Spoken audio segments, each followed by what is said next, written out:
The maid begged the lady with a trembling voice to stop it. A few moments later, a loud bang was heard. The blonde collapsed to the floor, her face twisted in pain. The aristocrat, without a shred of sympathy, tore the blonde girl's cap off. The lady's face was distorted with anger. She was clutching sharp scissors tightly in her hands. Strands of snow-white hair were slowly falling to the floor. The maid begged him to stop and cease. The aristocrat, grinning maliciously, assured him that the girl looked much better that way. Lowering her sky-blue eyes, the girl asked for forgiveness once more. Sadness and fear filled her. Vesti mockingly pointed out to the worker that the floor was a complete mess. She ordered it to be cleaned up immediately. The maid sat down and began to clean up. The aristocrat said that she did not want to see clumps of cut hair. Vesti warned the worker that she would cut off all her hair without a shadow of a doubt. The lady reminded that she liked it when there was warm water in her wash basin. Having gathered all the cut hair into the hem of her dress, the maid left the room. The doors slammed shut with a bang. Holding her cheek, swollen from the blow, the worker was glad that nothing worse had happened. Vesti was the only daughter of Mr. Paul. Being the only daughter of an innkeeper, the girl achieved her goals no matter what. The maid realized that she needed to get some sleep. She knew that another hard day of work lay ahead of her. The leaves slowly swirled in the air currents and fell to the ground. The morning sun illuminated the sky with pastel colors. The city streets were empty. The bright rays woke up the rooster, who began to crow. The girl realized that she had lived in this tavern for most of her life. The maid was an orphan without a penny in her pocket. She consoled herself in this way by putting on her uniform. Mr. Paul was kind enough to take in the orphan, but he did not pay her for her work. From early morning, she helped her master's daughter to get ready, and then brought breakfast. Then she cleared the table and washed the dishes. Because of the hard work, the girl often thought about running away. But now she was going to meet the guests of the tavern. The girl politely asked the couple how many people they needed a table for. The only thing that kept her from running away was the fact that life would hardly get any better after that. The guests were happy to eat delicious food. The tavern was crowded because of the festival. She did everything possible not to show herself in a bad light. And every day she worked hard. The maid had to start preparing food for the guests from the very morning. Vesti told the worker in a rude tone that her hair was sticking out from under her headdress. The innkeeper's daughter noticed that she dared to touch the cap with dirty hands. The worker began to apologize. The girl noticed that the maid had a very dirty face. Waving her hand, Vesti said that she was losing her appetite. The little girl ordered the maid to wash herself immediately. The sadist told the orphan that she had to hide her hair. The innkeeper's daughter reported that some men had been walking around asking about a girl with silver hair. After biting the red apple, the girl assured that the blacksmith Eddie had told her about it. The girl assumed that one of the nobility was looking for a new toy. The worker was amazed because Vesti knew much more than she did. Almost all the women from the slums had the same fate. If they were lucky, they could get jobs as maids. The girl was warned that in the worst case, she would have to become a low-class courtesan. The girl had no luck in life, but she planned to stay in the tavern no matter what. Rin greeted the woman and asked Josephine to give her a couple of chicken legs. She was outraged at where Paul spent his hard-earned money. She asked if the master had beaten the maid. Smiling, the orphan assured that it did not happen as often as before. She had long been accustomed to such treatment. The saleswoman said she couldn't stand the man, knowing how he treated the baby. The woman said she put in more than usual. She asked the girl to eat a little when Paul was not around. Some hope appeared in the orphan's eyes, and she sincerely thanked the woman. It pained Josephine to look at the frowning expression on the orphan's face, since she had always smiled while her mother was alive. Someone touched Rin's shoulder. The guy greeted her with a cheerful smile and asked if she was carrying out the innkeeper's order. The maid reported that the inn had run out of food. Minos noted that their meetings had become rare since she had started working there. The friend thoughtfully handed her several skewers of juicy meat. The girl said that she needed to get back before Paul came looking for her. Minos jokingly said that his hands were going to fall off if no one took the fresh kebabs. The worker thanked him and took 2 skewers. The guy grinned and said that she could take everything since he had enough food. She promised to treat him next time. A friend told her that he would be working for a noble family. The girl, with noticeable disappointment in her voice, assumed that they would never see each other again. Smiling, he hoped that she would spend time with him when he came to his hometown. Minos extended his hand and said that he wanted her to promise him this on her little fingers. The friend informed Rin that she should stay off the streets for a few days. The girl assumed that he meant men who were looking for girls with silver hair. The maid explained that Vesti had told her this. The guy was sure that it was better to be safe than sorry. The worker said she was returning from the store. Paul roughly grabbed her by the cap, tearing off her headdress. The little girl said she regretted being late. One of the guests asked whether this girl was the one the gentleman was looking for. The guys in business suits took a closer look at the little girl, realizing that she matched their appearance. Paul asked where his reward was. Soon a bag of coins was thrown to the innkeeper. The orphan knelt down and asked what it meant. Vesti approached the girl and asked if she hadn't realized yet that she had a new owner. Gubianka explained that someone had bought the baby from them. The worker fell to her knees and begged him not to do it. The girl promised to wash twice a day from now on. She said she was ready to work even without food. The man angrily hit the orphan, causing her to collapse on the cold tiles. Rin lay there for a few moments, moaning in pain. Laughing, the master's daughter reminded her that she had told the girl that silver hair would ruin her. Vesti asked not to forget her if she suddenly became the mistress of some old aristocrat. The door slammed loudly. The baby, overcoming the pain, tried to get up.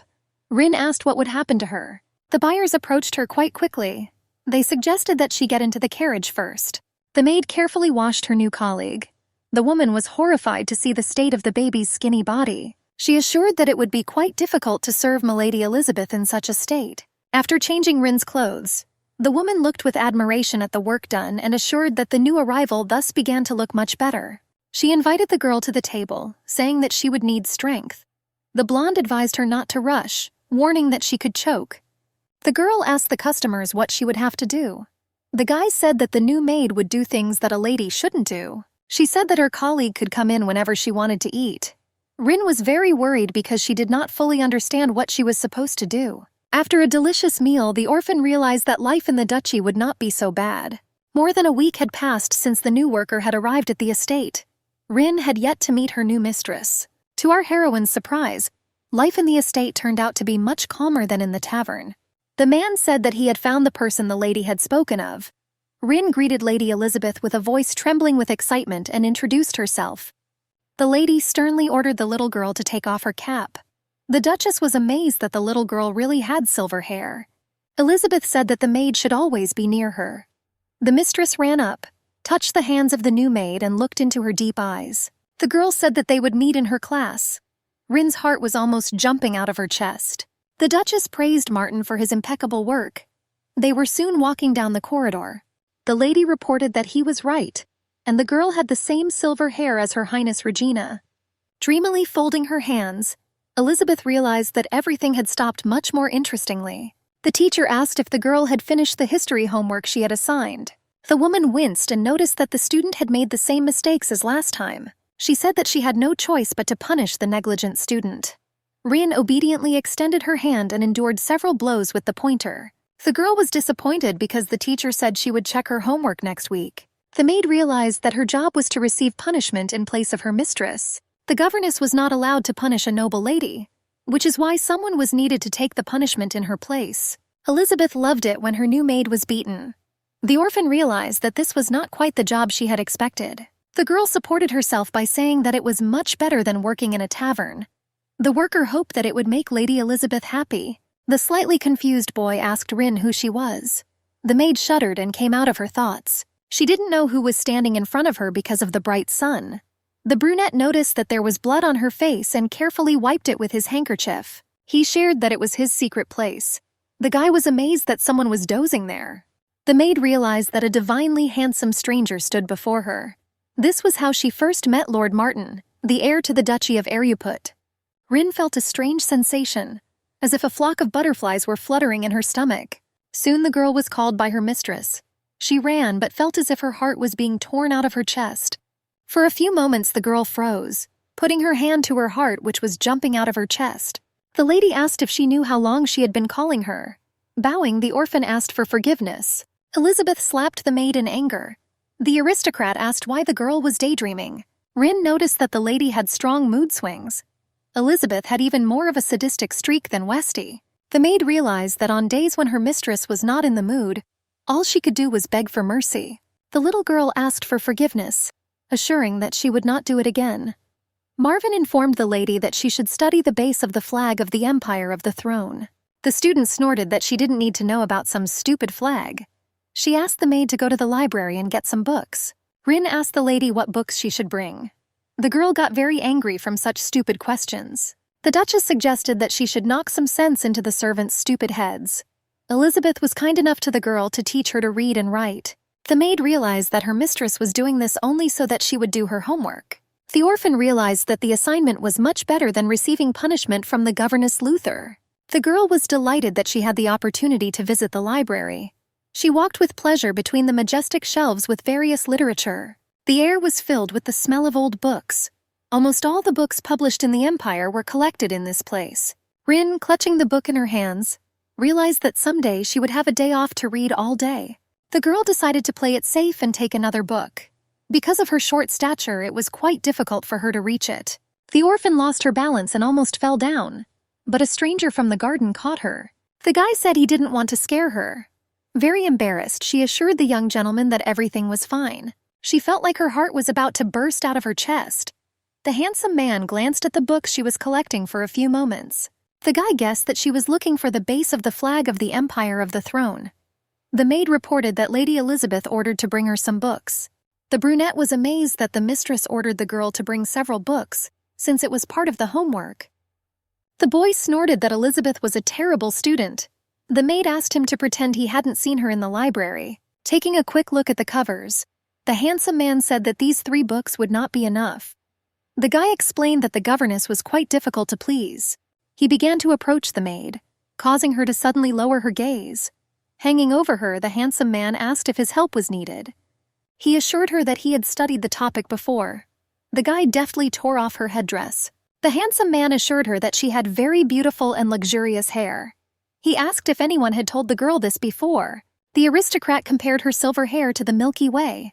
Our heroine was very confused by this, since no one had ever said anything like that to her before. Many criticized the fact that a commoner had the same hair color as the ruling family. They pointed fingers and gossiped behind her back. The gentleman suggested that she walk as she felt comfortable. The maid, clutching the cap tightly in her hands, said that she would do it for the gentleman. He realized that the new maid was much nicer than he thought. The god of beauty praised her, telling her that she shouldn't hide such luxurious hair under a cap. He quickly began to collect the necessary textbooks. The aristocrat said that he would look forward to the next meeting. He said that he was eager to admire her luxurious hair some more. The guy noticed that the girl's entire body was covered with numerous scars. The aristocrat understood that this was too cruel even for Elizabeth. Opening the window, he let fresh air into the library. The guy dreamed of seeing her again. The governess asked Lady Elizabeth to tell the truth. The woman clarified that it was not she who did the homework. Luther explained that the task was on a different level than she expected from the young lady. The woman realized that the aristocrat had received help from someone. At that moment, a small shudder ran through Rin's body. The woman said that she would close her eyes to this incident for the last time. The governess explained that if the lady received help again, she would be forced to inform the young lady's father about it. Elizabeth was shocked that she had caught her in a lie. Luther reported that this homework assignment was much better written than the previous ones. The aristocrat threw down her glass in anger, announcing that she was more than educated to write a fine essay. The young lady was furious that she dared to say that she would go to her father. The governess knew that she had to stop because Rin could die. Luther told the lady that she believed her. The aristocrat clenched her teeth and approached Rin. The lady angrily tore off the cap. Elizabeth assumed that it was her fault, and she deserved punishment. Approaching the servant, the girl began to beat her furiously. Those present could not bear such a sight and turned away. The governess informed the lady that this punishment was enough. The girl reminded that she said that the homework was too high level. Tears slowly started to flow from the orphan's face, and her breath caught in the furious pain. The aristocrat reminded her that she had disappointed her mistress and deserved punishment. The girl hoped that next time she won't be disappointed when she hands in her homework. Tightly squeezing the maid's hair, Elizabeth promised to be more attentive. The governess informed the young lady that the lesson was over. The bitch looked sternly at her victim and ordered her not to catch her eye. After Elizabeth left, Luther asked the little girl if she could stand up. Smiling, the orphan said that she was okay.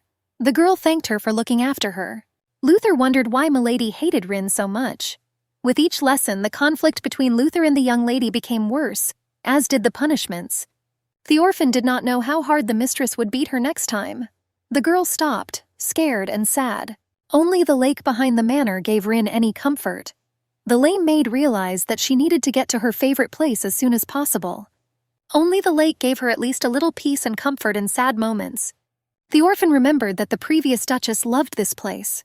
It also gave the little girl peace of mind. Taking some cool, clear water into her palms, Rin was glad that no one else came there. She looked at her own trembling reflection on the surface of the water.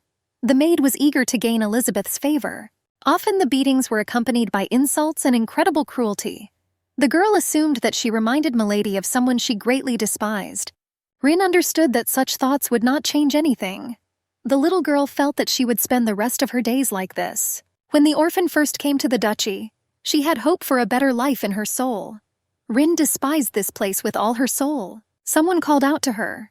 The little girl tried to find her interlocutor with her head. The guy said that he was upstairs. The handsome man noted that they hadn't seen each other for a long time. A little confused by the fact that someone had heard her thoughts, the girl greeted the young gentleman. Martin asked what happened to her face. The guy noticed a lot of beatings. The handsome guy asked who beat the maid. The girl covered her swollen face with her hands and said that there was nothing wrong with it. The guy assumed that it was Elizabeth's doing. The aristocrat suggested that he should ask the lady himself. Falling to her knees, the maid begged the young master not to do it. The orphan explained that if he asked Elizabeth about it, he would cause her a lot of problems. The guy could not understand why she told me about what happened. He promised to keep it a secret. Martin said that she could nod if the answer was yes and shake her head if the answer was no. With beads of cold sweat on her face, the maid nodded. The young master could not understand when his sister would finally come to her senses. The girl said that she was fine. The maid assured that if he talked to the mistress, she would have even more trouble. The orphan realized that she could not tell the boy the truth because her mistress was his younger sister. The handsome man took something out of his pocket and said that he wanted the girl to try it. Rin thanked him for his generosity. The aristocrat could not understand how she could thank him without even knowing what he was going to give her. With a trembling voice, the little girl asked for forgiveness. Stroking the maid's snow-white silky hair, the guy said that he was just joking. Martin promised to give her treats whenever he had the chance. Rin was amazed that the most handsome guy she had ever seen was making kind gestures towards her. The baby's heart fluttered from the warmth that she had almost never experienced in her life. Violence was the only form of communication she ever encountered. Pain and fear were part of her daily life. Martin was the only person who treated her well after her mother died. The orphan's heart began to pound as if it wanted to burst out of her chest. The aristocrat asked her if she was feeling ill, noticing how her face had turned red. The maid, slightly embarrassed, said that she was perfectly fine. The guy approached her face and asked if she had a temperature. Stepping back, the poor thing said that everything was fine. The aristocrat carefully placed a chocolate candy in her mouth. The pupil narrowed with pleasure. The maid had never tasted anything so delicious and sweet. Stroking her silky hair, Martin said that he was glad that she liked this delicacy. The girl couldn't understand why her heart started beating faster. She assumed that it was the sweetness of the chocolate or the handsome smile of the young gentleman. The guy asked if it was time for her to go to the lady.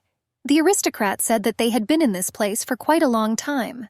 The orphan hurried to the estate.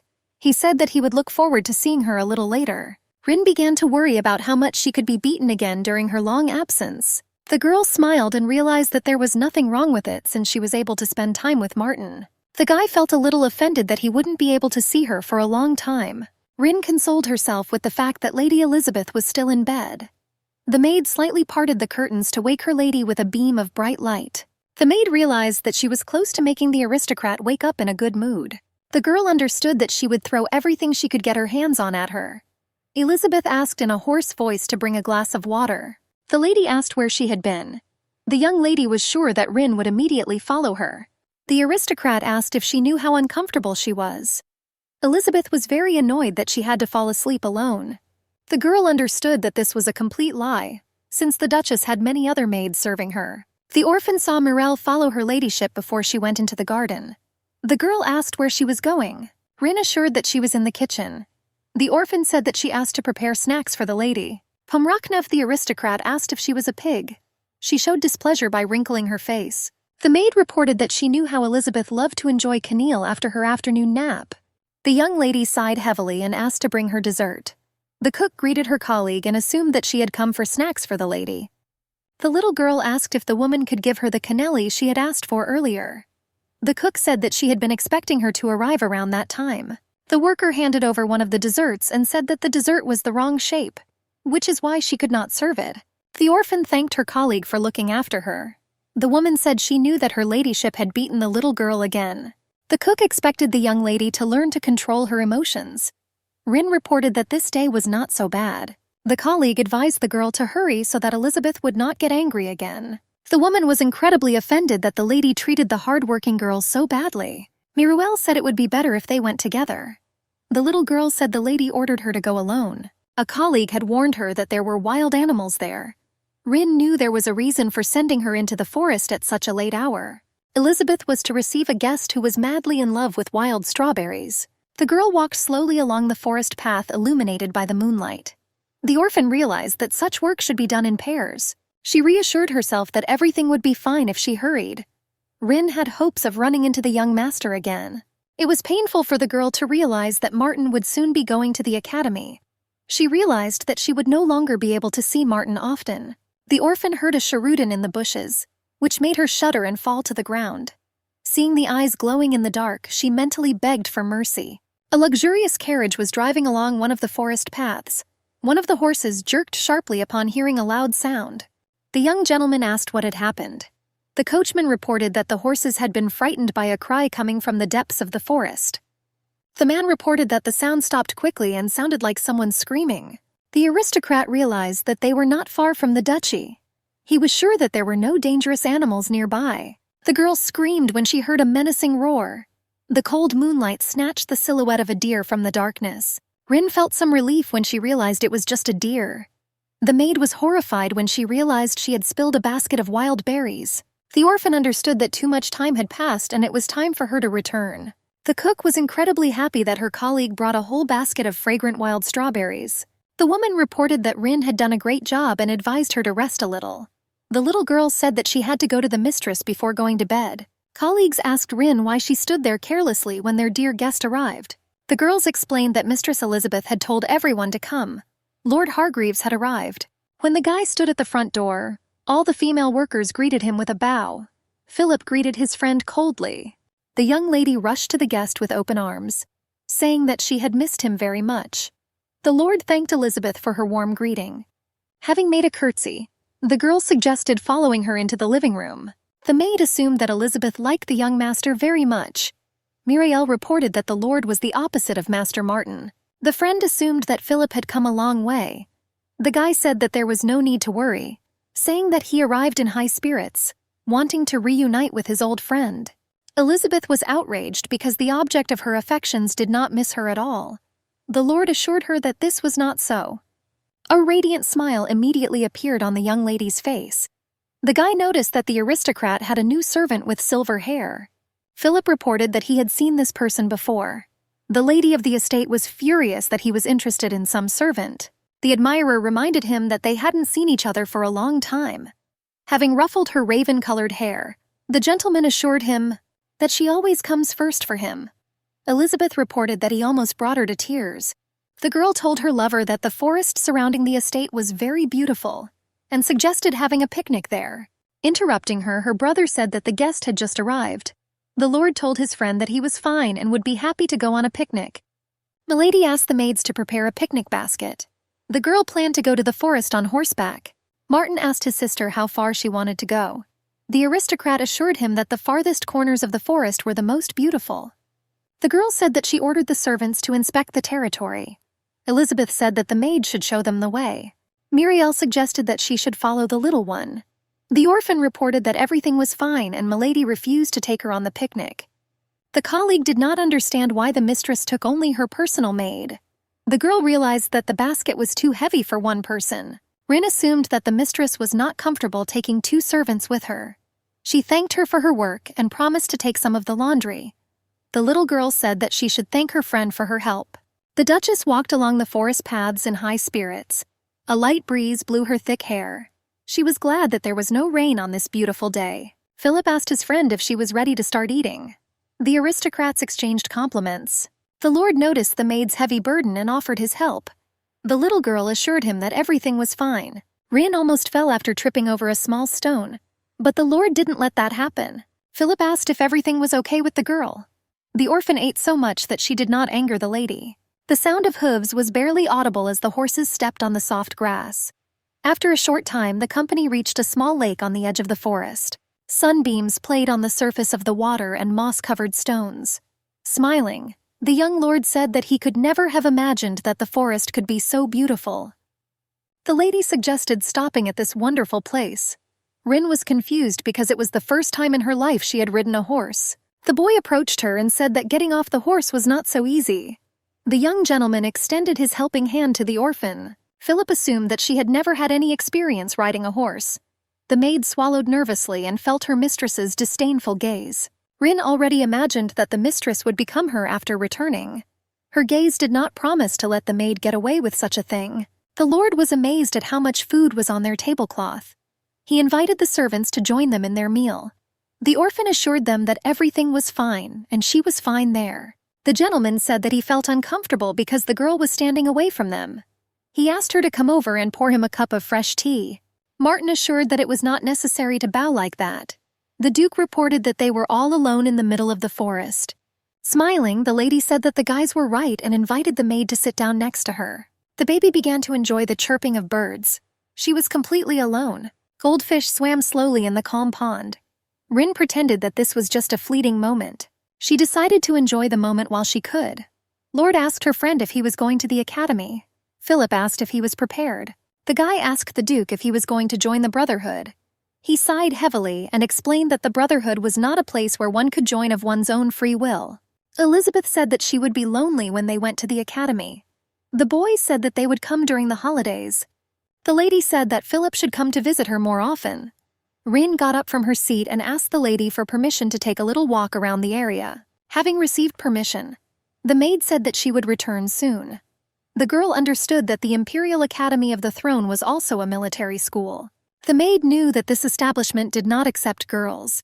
Before his arrival, the days at the estate were dark and depressing. Meeting Martin was a reward and a ray of light for the orphan. The girl decided to soak her tired feet in the cool water of the stream. Rin noticed a scattering of wild strawberries in the clearing. The maid remembered that Philippe was madly in love with this berry. Having put many small berries in the hem of her dress, the little girl assumed that this was enough. She was sure that this arrangement would please the lady. The lady asked where Rin had gone. She was very angry when she saw the girl because she had not responded for a long time. Elizabeth reported that punishment awaited her as soon as they returned to the estate. The aristocrat tripped over a small stone and almost fell into the stream. The orphan did not let the lady get wet, taking this fate upon herself. Rin fell into the clear, cool water. The maid was glad that her mistress did not get wet. The aristocrat asked how many times she would have to punish the girl to set her mind straight. The maid involuntarily screamed, realizing what awaited her. The lord asked his girlfriend what had happened. A slight shudder ran through the lady's body. The guy said that they had heard loud sounds and clarified what had happened. The Duchess extended her hand and asked Rin if she was okay. The girl's face rolled with hostility. Trying to suppress her excitement, Rin reported that she was completely fine. The mistress helped her up. The lord asked if she had been hurt during the fall. Philip informed her that she needed to dry off so as not to catch a cold. The maid assured her that she was indeed fine and there was no need for that. Trying to divert attention to herself, the Duchess said that she felt dizzy. The guy said that she could lean on his shoulder. Elizabeth assumed she twisted her ankle when she tripped. The guy was glad that his friend wasn't seriously hurt and assumed that it could have been much worse. Noticing that the orphan's leg was injured, Martin suggested going back. Milady realized that everything was not going as she had planned. The aristocrat began to bite her fingers from resentment. Friends began to untie the horses. Elizabeth said she wanted to spend more time with the lord. She hissed that the maid had ruined everything, and said that she should wait for her return home. Rin noticed that the lady was more embittered than before. The maid tried to fix the situation and told the lord that Elizabeth was having difficulty walking. The girl assured him that she needed an escort to the estate. The guy said that she could go with him. Patting the girl on the shoulder, the lady said that she had done an excellent job. The lord asked the girl not to rush, assuring her that she could get hurt again. Elizabeth promised to be more careful. The orphan hoped that this would be enough to avoid trouble. Martin suggested that the maid climb onto his horse. The girl asked again uncertainly. The gentleman explained that she would not be able to return to the estate in such a state. The young man said that she would go with him. The beggar woman, embarrassed, explained that she could not do this. Elizabeth asked the girl not to keep them waiting. Rin obeyed her mistress by jumping on the horse. Soon they set off. The maid's snow-white skin instantly turned pink. She looked with admiration at the master's beautiful face. Rin's back occasionally touched Martin's chest during the horse ride. The girl felt like her heart was about to jump out of her chest the whole trip. She felt the breath that was flapping her ear. Taking off her cap, the orphan realized that the day was coming to an end. She was incredibly tired because they had started working much more since the Lord's arrival. The girl understood that the cooks were working tirelessly. One of the workers asked who wanted to try the blueberry pie she had mentioned earlier. Rena was incredibly happy that the day was finally over. Muriel suggested that they chat together with Annie a little later. The girl said that she was very tired that day. Hugging the little girl, the maid assured her that she wanted to share something interesting with them. She begged her friend to go with her. The orphan knew she should refuse, but she couldn't. Rin understood that her colleague tried her best to save her when the Duchess was furious. The little girl agreed to come for a short while. The girls walked down the long corridor of the estate. The flickering candlelight illuminated the walls. The girls hesitantly entered the door. The friends asked Annie what she wanted to tell them. The maid said that she had only just begun her story. The girl said that Jeff had recently been looking for her. The worker bragged that he had picked a beautiful snow-white rose for her in the garden. The little girl remembered that white roses were any flowers of the previous duchesses. She tightly squeezed the delicate flower in her hands. The girl said that no one would notice his disappearance. Annie said that she gave her consent. Jeff slowly touched her chin and kissed her. The orphan did not understand why men and women touched lips. The bride said that she didn't want it to end. The lucky one started asking her friend how it was. The orphan wanted to feel a kiss on herself. The little girl was sure that it was sweet and tender like chocolate. She could never have thought that such a thing was possible. She heard that when kissing, a feeling of warmth would arise in the body. Rin couldn't imagine these feelings when she heard the details from others. The orphan hoped that her first kiss with Mr. Martin would be as soft and sweet as the chocolate he treated her to. Clutching the huge bouquet of flowers tightly, the maid hoped that this would be enough to please her mistress. After the picnic, she managed to escape the mistress's wrath. The lady didn't know what to do now, since she lied about the injury on her leg and couldn't go anywhere. The aristocrat asked to make a flower arrangement for her. Rin was glad that she was not really hurt. The girl slipped on the stairs and almost fell, but Mr. Martin saved her once again. The maid's heart began to beat wildly and she thanked him. Rin looked at the sweet, soft lips of the master, dreaming of a kiss. The guy noticed that the bouquet looked quite heavy. He offered his help. The little girl assured that she could cope on her own. Smiling, Martin wished her luck. Soon the boy went about his business. The girl realized that she could not stop looking at the lips of the young gentleman. She wanted to press her lips to his. The orphan realized that her wish would never come true. The worker dropped one flower in her thoughts. The maid realized that she used to enjoy watching the guy from afar. More and more often, Rin found herself wanting more. She realized that a simple maid couldn't even dream of meeting the young master. The orphan understood that she needed to overcome her attraction and do it as quickly as possible. Martin opened the curtains in his friend's room and let in the bright rays of sunlight. The Lord mumbled that he would not be able to get up. The friend reminded Philip that he wanted to hunt birds. The aristocrat did not understand how he could go hunting at such an early hour. The guy said that he could not get out of bed at such an early hour. With some resentment, the Duke assured that he had cancelled all his plans for this. The friend noted that Martin could be heartless and did not even sympathize with him when he fell ill. The Lord explained that he did not want to get even sicker. The owner of the estate snorted that someone was weak and said that he would go hunting alone. The aristocrat explained that he did not want to change his plans. The friend asked if he was going to go alone.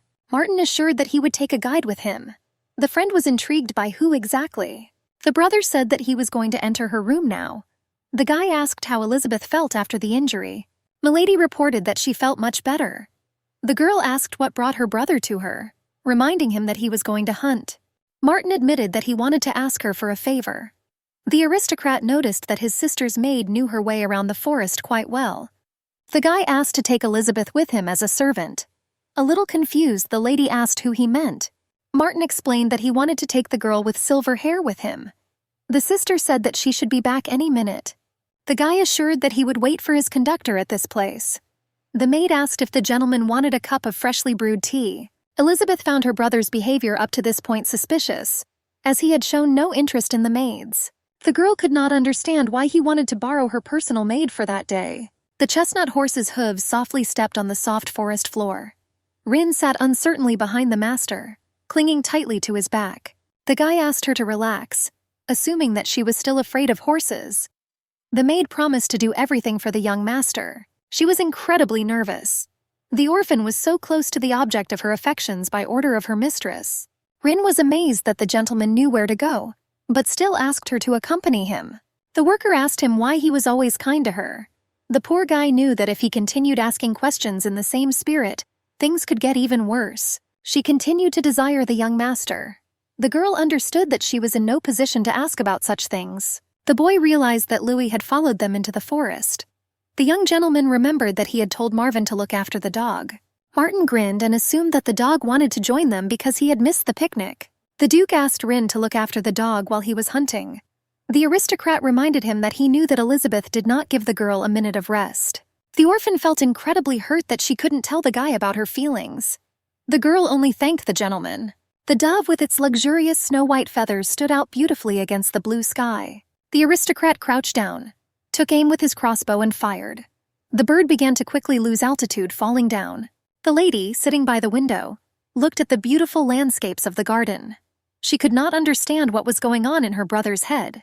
Elizabeth knew that he had never shown interest in servants before. The aristocrat did not even show much interest in his younger sister. The girl asked for another cup of tea. Elizabeth had reasons to look for a girl like Rin. The orphan was incredibly similar to the most revered woman in the entire empire. Her Highness Regina was the sole heir to the Empress. The Duke often compared the girl to Her Highness. The man was often angry with his daughter because she could never do things properly. The father realized that the little girl had not learned anything during her studies. The man was furious that his daughter only went around torturing the servants. He realized that Elizabeth would never reach the same level as Her Highness. The princess seemed absolutely perfect. Everyone loved her. Regina could become the first empress of the Empire of the Throne. The Duchess was madly upset thinking about it. Hearing a knock on the door, the aristocrat allowed the girl to enter. The maid reported that the lord had invited her to have tea with him. Elizabeth jumped up from the windowsill happily. She said that she was almost bored to death. The girl said that if she had known about this, she would have prepared in the morning. Muriel clarified that she should answer the lord. The angry lady asked if she had seen what she was going to do. Elizabeth ordered the servant not to stand there like a pillar and to pass on her message. Rin carefully examined the bird's body, which lay motionless on the soft grass. She couldn't understand why the young master shot the bird if it wasn't meant for food. As if hearing her thoughts, Martin asked why the girl was looking at the shot bird like that. He assumed that the girl felt sorry for the animal. The orphan asked what to do with the bird now. The girl said that she could bury it. Martin allowed this to be done, having sprinkled the body with a few handfuls of earth. She realized that this was the best thing she could do for the bird that had suffered such a senseless death. The girl realized that she was not much different from the bird, since her life also depended on other people. The boy asked the maid if she felt better. The maid said that it was not so because the bird would never hear her. The aristocrat said he had lost interest in hunting. The little girl assured him that she would not mind staying longer. She realized that she had hurt the master's feelings. Martin noticed that she looked scared like a rabbit. The aristocrat suggested that the girl show him what she did when she came to the forest. The girl assumed that the gentleman would not find this very interesting. Elizabeth noticed that she hadn't seen her friend for a long time and asked if he felt comfortable. The girl sincerely hoped that her father would talk about a marriage between their families. The lord said that he had settled down well thanks to the man. The young lady assured that she personally supervised this. She reported that they drank tea together and walked in the garden. The Duke asked whether Philip had enjoyed spending time with his daughter. The guy said that the aristocrat tried her best to make him feel at home. The man jumped up abruptly and asked if his daughter had seen him talking to Philip. The girl was sure that this was a great opportunity to earn her father's favor.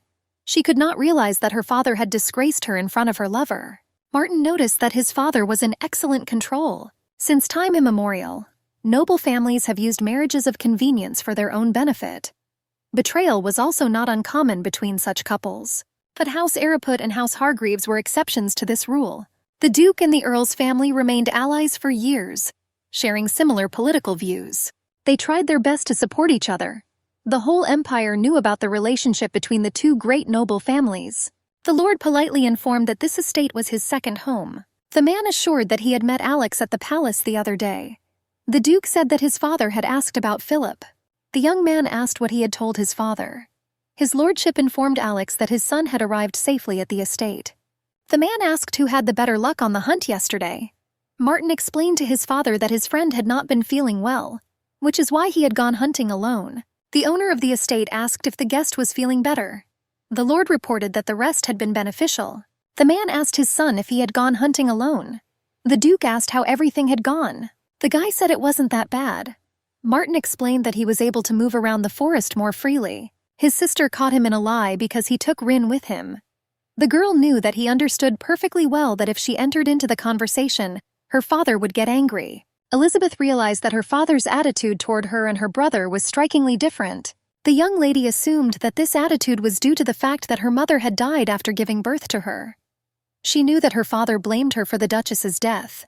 The man did not ignore his daughter in public, but in his own domain he openly despised Elizabeth. As a child, the little girl broke things to attract her father's attention. The duke ignored her so she wouldn't break anything. The little girl decided to switch to things that are quite difficult to break, but there was only complete disregard. The butler came up and said something in the gentleman's ear. The man said that he had some urgent business to attend to. The duke asked the guest to continue enjoying the meal. The lord admitted that he was always nervous in the presence of his friend's father. Philip noticed that he had not seen the girl's maid. He assumed that the maid had gone out on some errands. The embarrassed aristocrat asked who he meant. The friend said that he was interested in a girl with silver hair. Clutching the hem of her dress tightly, the aristocrat said that Martin had taken her hunting with him. The girl explained that she had given the worker the day off. The guy understood who his friend was telling him about. The lord asked who he had caught during the hunt. Philip asked what his friend had been doing with the maid. Bright rays of the sun flooded the forest glade. Rin assured that this berry was Swedish tart and very tasty. The maid reported that this plant was one of her favorites.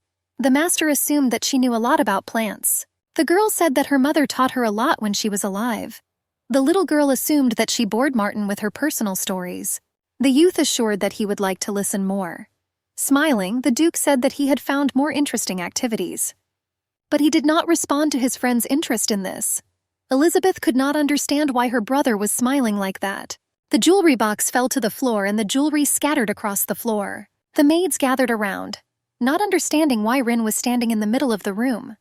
With a trembling voice, the maid said that she did not do it. The mistress asked her to stop lying to her. The lady said that the maid was the last one to touch the necklace. The girl, trembling all over, said that she had nothing to do with it. She assured that she had put the necklace in her jewelry box immediately after the picnic. Elizabeth asked Miruel if she had shared a room with the thief. The lady explained that she wanted to see everything herself. The maid said that they could not take the girl there because they needed permission from the head maid. Smiling, Elizabeth asked if she wanted to say that she needed permission from some maid. The girl ordered to take her there without wasting a moment.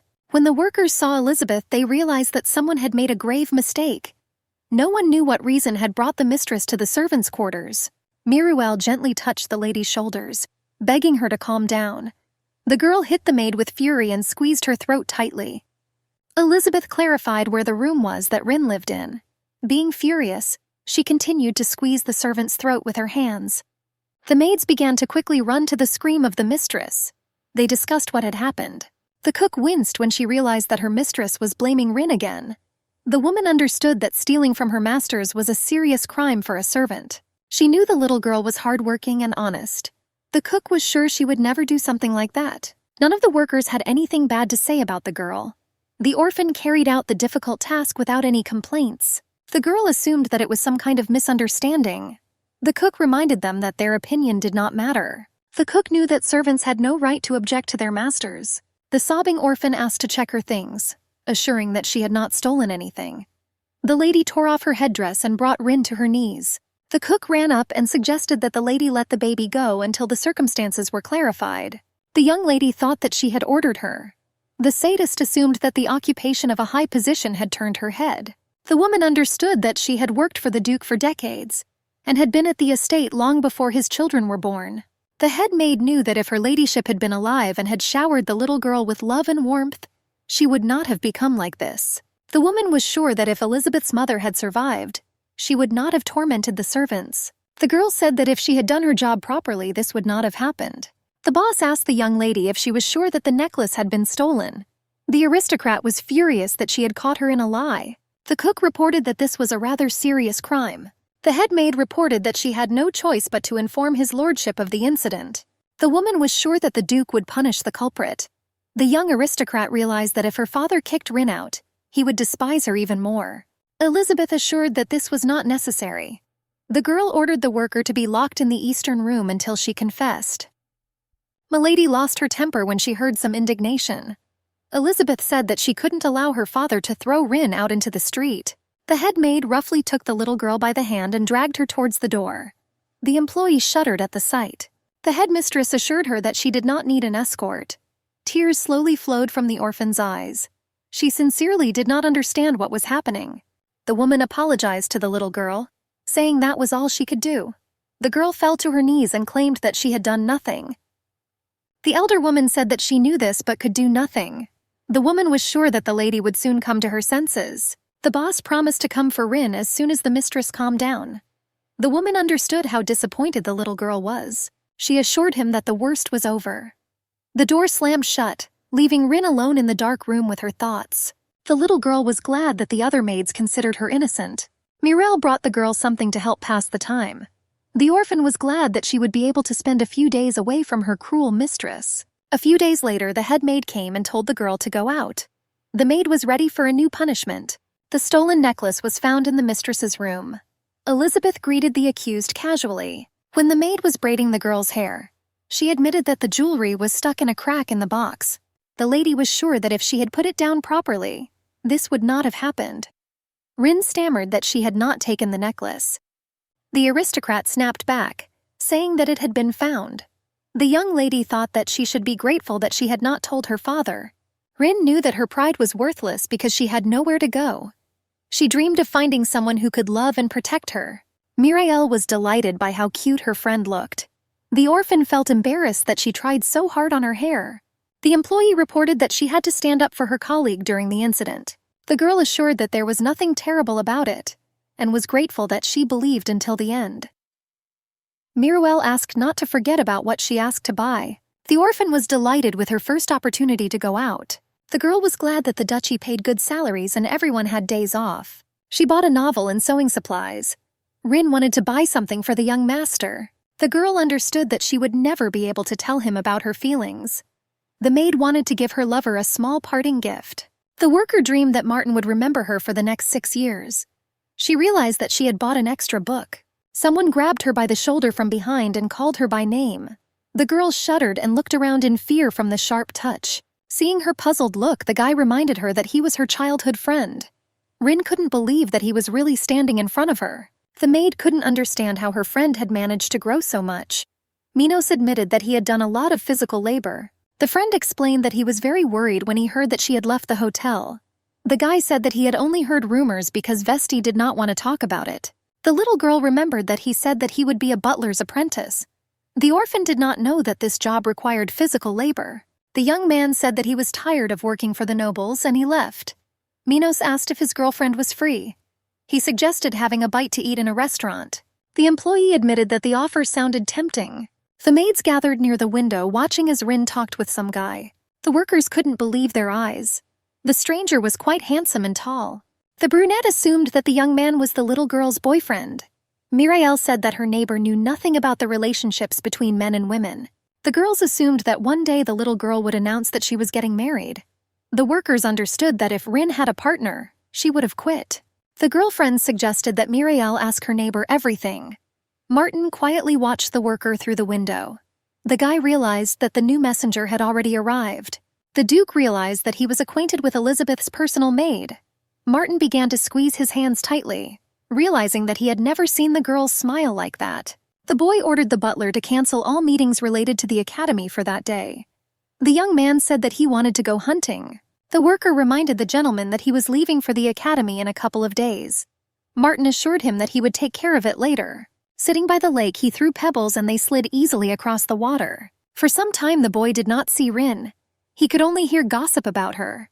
The gentleman began to look for the baby in those places where they accidentally crossed paths. The guy was furious that the maid was on a date all this time. Martin spent a lot of time on this.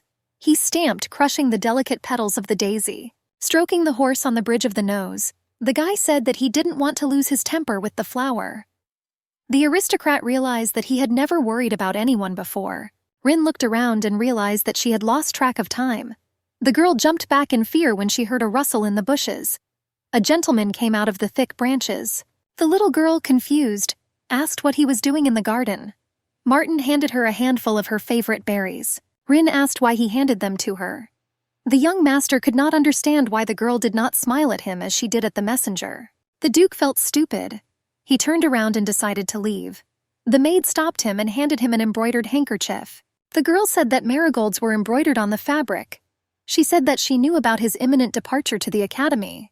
Letting her hair down, she wished him a good life without illness. The guy asked her to wait a bit, explaining that he had also picked some wild flowers. The gentleman asked if she liked the bouquet. Soon after, the young duke left for the academy. Rin was glad that she had the opportunity to give him a gift. The little girl watched with a tear-stained face as the carriage slowly moved away. The worker cleaned his room at every opportunity because she wanted him to feel comfortable upon his return. The years flew by and the girl didn't have time to come to her senses before the 6th spring arrived without him. She turned 19. Running to her roommate, Mirael said that they didn't have time and all the staff was being gathered in the hall. The girl reported that the young gentleman had returned. The orphan's heart fluttered. She realized that the lady had not mentioned anything about it. Rin couldn't believe that 6 years had passed so quickly. The maid was happy to realize that Martin had finally returned home. Elizabeth greeted her dear brother. The girl hoped that his trip went smoothly. The sister assumed that Martin was tired. She reported that the maid had already prepared the bath. Our heroine realized that her mistress was not in the best mood. The orphan understood that on this day she needed to be especially careful. She couldn't believe that the young master had finally returned home. Mirael reported that the water was warm enough. The woman noticed that Martin had become even more handsome. She hardly recognized him. Rin was curious if the master remembered her. The girl said that she would go and bring more towels. During the exit, she bumped into the master's luxurious torso. The girls blushed and screamed, asking for forgiveness. Martin coldly informed her that they could go if the bath was ready. With a shudder in her heart, the girl realized that the guy was not the one she remembered. The friend asked Rin not to stand there like a pillar and to come out.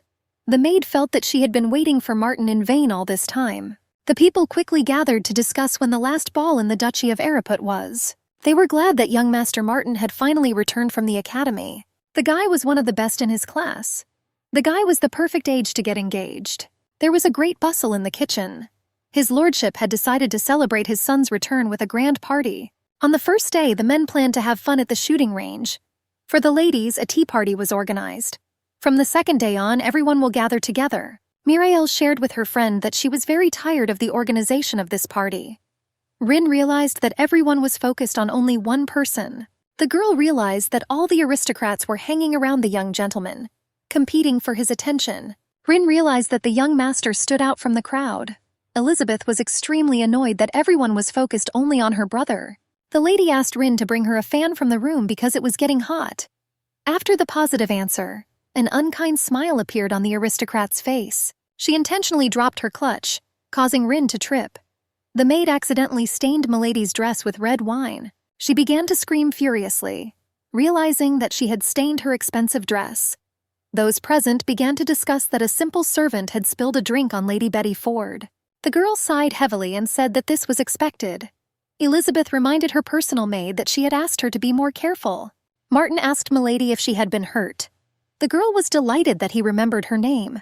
Smiling, the aristocrat said that he could not forget such a beautiful girl as her. Running up to the injured maid, her colleagues asked if she could get up.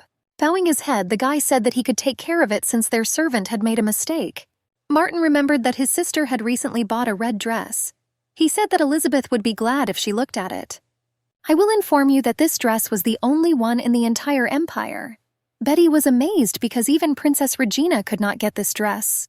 The Duchess clutched the hem of her dress tightly, remembering how much effort it had cost her. Elizabeth smiled falsely, expressing her hope that her guest would like it. The mistress ordered the maids to clear the table and bring tea and soft drinks. Bowing her head, The orphan began to ask for forgiveness. The guy advised her to rest a little. Rin couldn't believe that he actually remembered her. Miratel promised to take care of Rin and thanked the master. The girl still could not believe that the master had not forgotten her name. The guest said that she liked the dress. The Duchess left the room and angrily threw the first thing that came to hand. She remembered how much effort she had put into getting this dress. Elizabeth had longed to appear in it before Princess Regina one day. The girl realized that her brother hadn't changed a bit and remained the same idiot. The 3-day party was a success. Elizabeth remained silent after the incident with Betty. The orphan is eager to take advantage of the turmoil to take another look at the master. The girl looked out from behind the column uncertainly, realizing that Martin was surrounded by his peers. Rin had managed to forget that he was a busy man. She reminded herself that she had to be content with looking at him from afar. Someone called out to her, assuming that she was Elizabeth's personal maid. Philip took out a lot of candy from his pocket. He generously poured out treats for the maid, hoping that she would perk up a little. Rin thanked him for his generosity and asked him to let her know if she needed anything. The Lord said it was time for him to return to Martin. The maid hoped that on this day she would be able to stop thinking about her master. There was a great commotion as the gentleman was moving into the guest house. The maid who saw this decided to tell the others. After the evening ended, Martin immediately moved to the guest house. The former Duchess spent her last days in that house. No one knew why the boy decided to move there. Rin reassured herself that it was for the best. She hoped that during this time she would be able to suppress her feelings. Miruel asked her friend not to tell anyone about it. The girl shared that she had bumped into Laura, who worked in the guest house. The maid said that Martin had parties every night. Miruel reported that there was an unprecedented noise in the guest house. She was sure that young people did many indecent things at night. Rin realized with pain in her heart that Martin is not the sweet boy she remembered. The orphan wanted to know what happened to her beloved while he was at the academy. The aristocrat boldly stepped onto the table and continued her dance there. The girl reported that this dance was especially popular among commoners. Elena approached the guy and asked why he was just sitting there, indifferently watching what was happening. The owner of this place clarified her name. The girl explained that her name had not changed. She noticed that there was nothing attractive about the guy from the very beginning. Elena asked the aristocrat what he was hiding from her.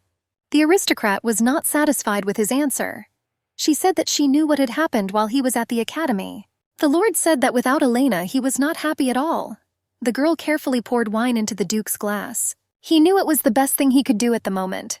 Martin was eager to hide the unpleasant truth about his family. The lady was very irritated by her brother's behavior.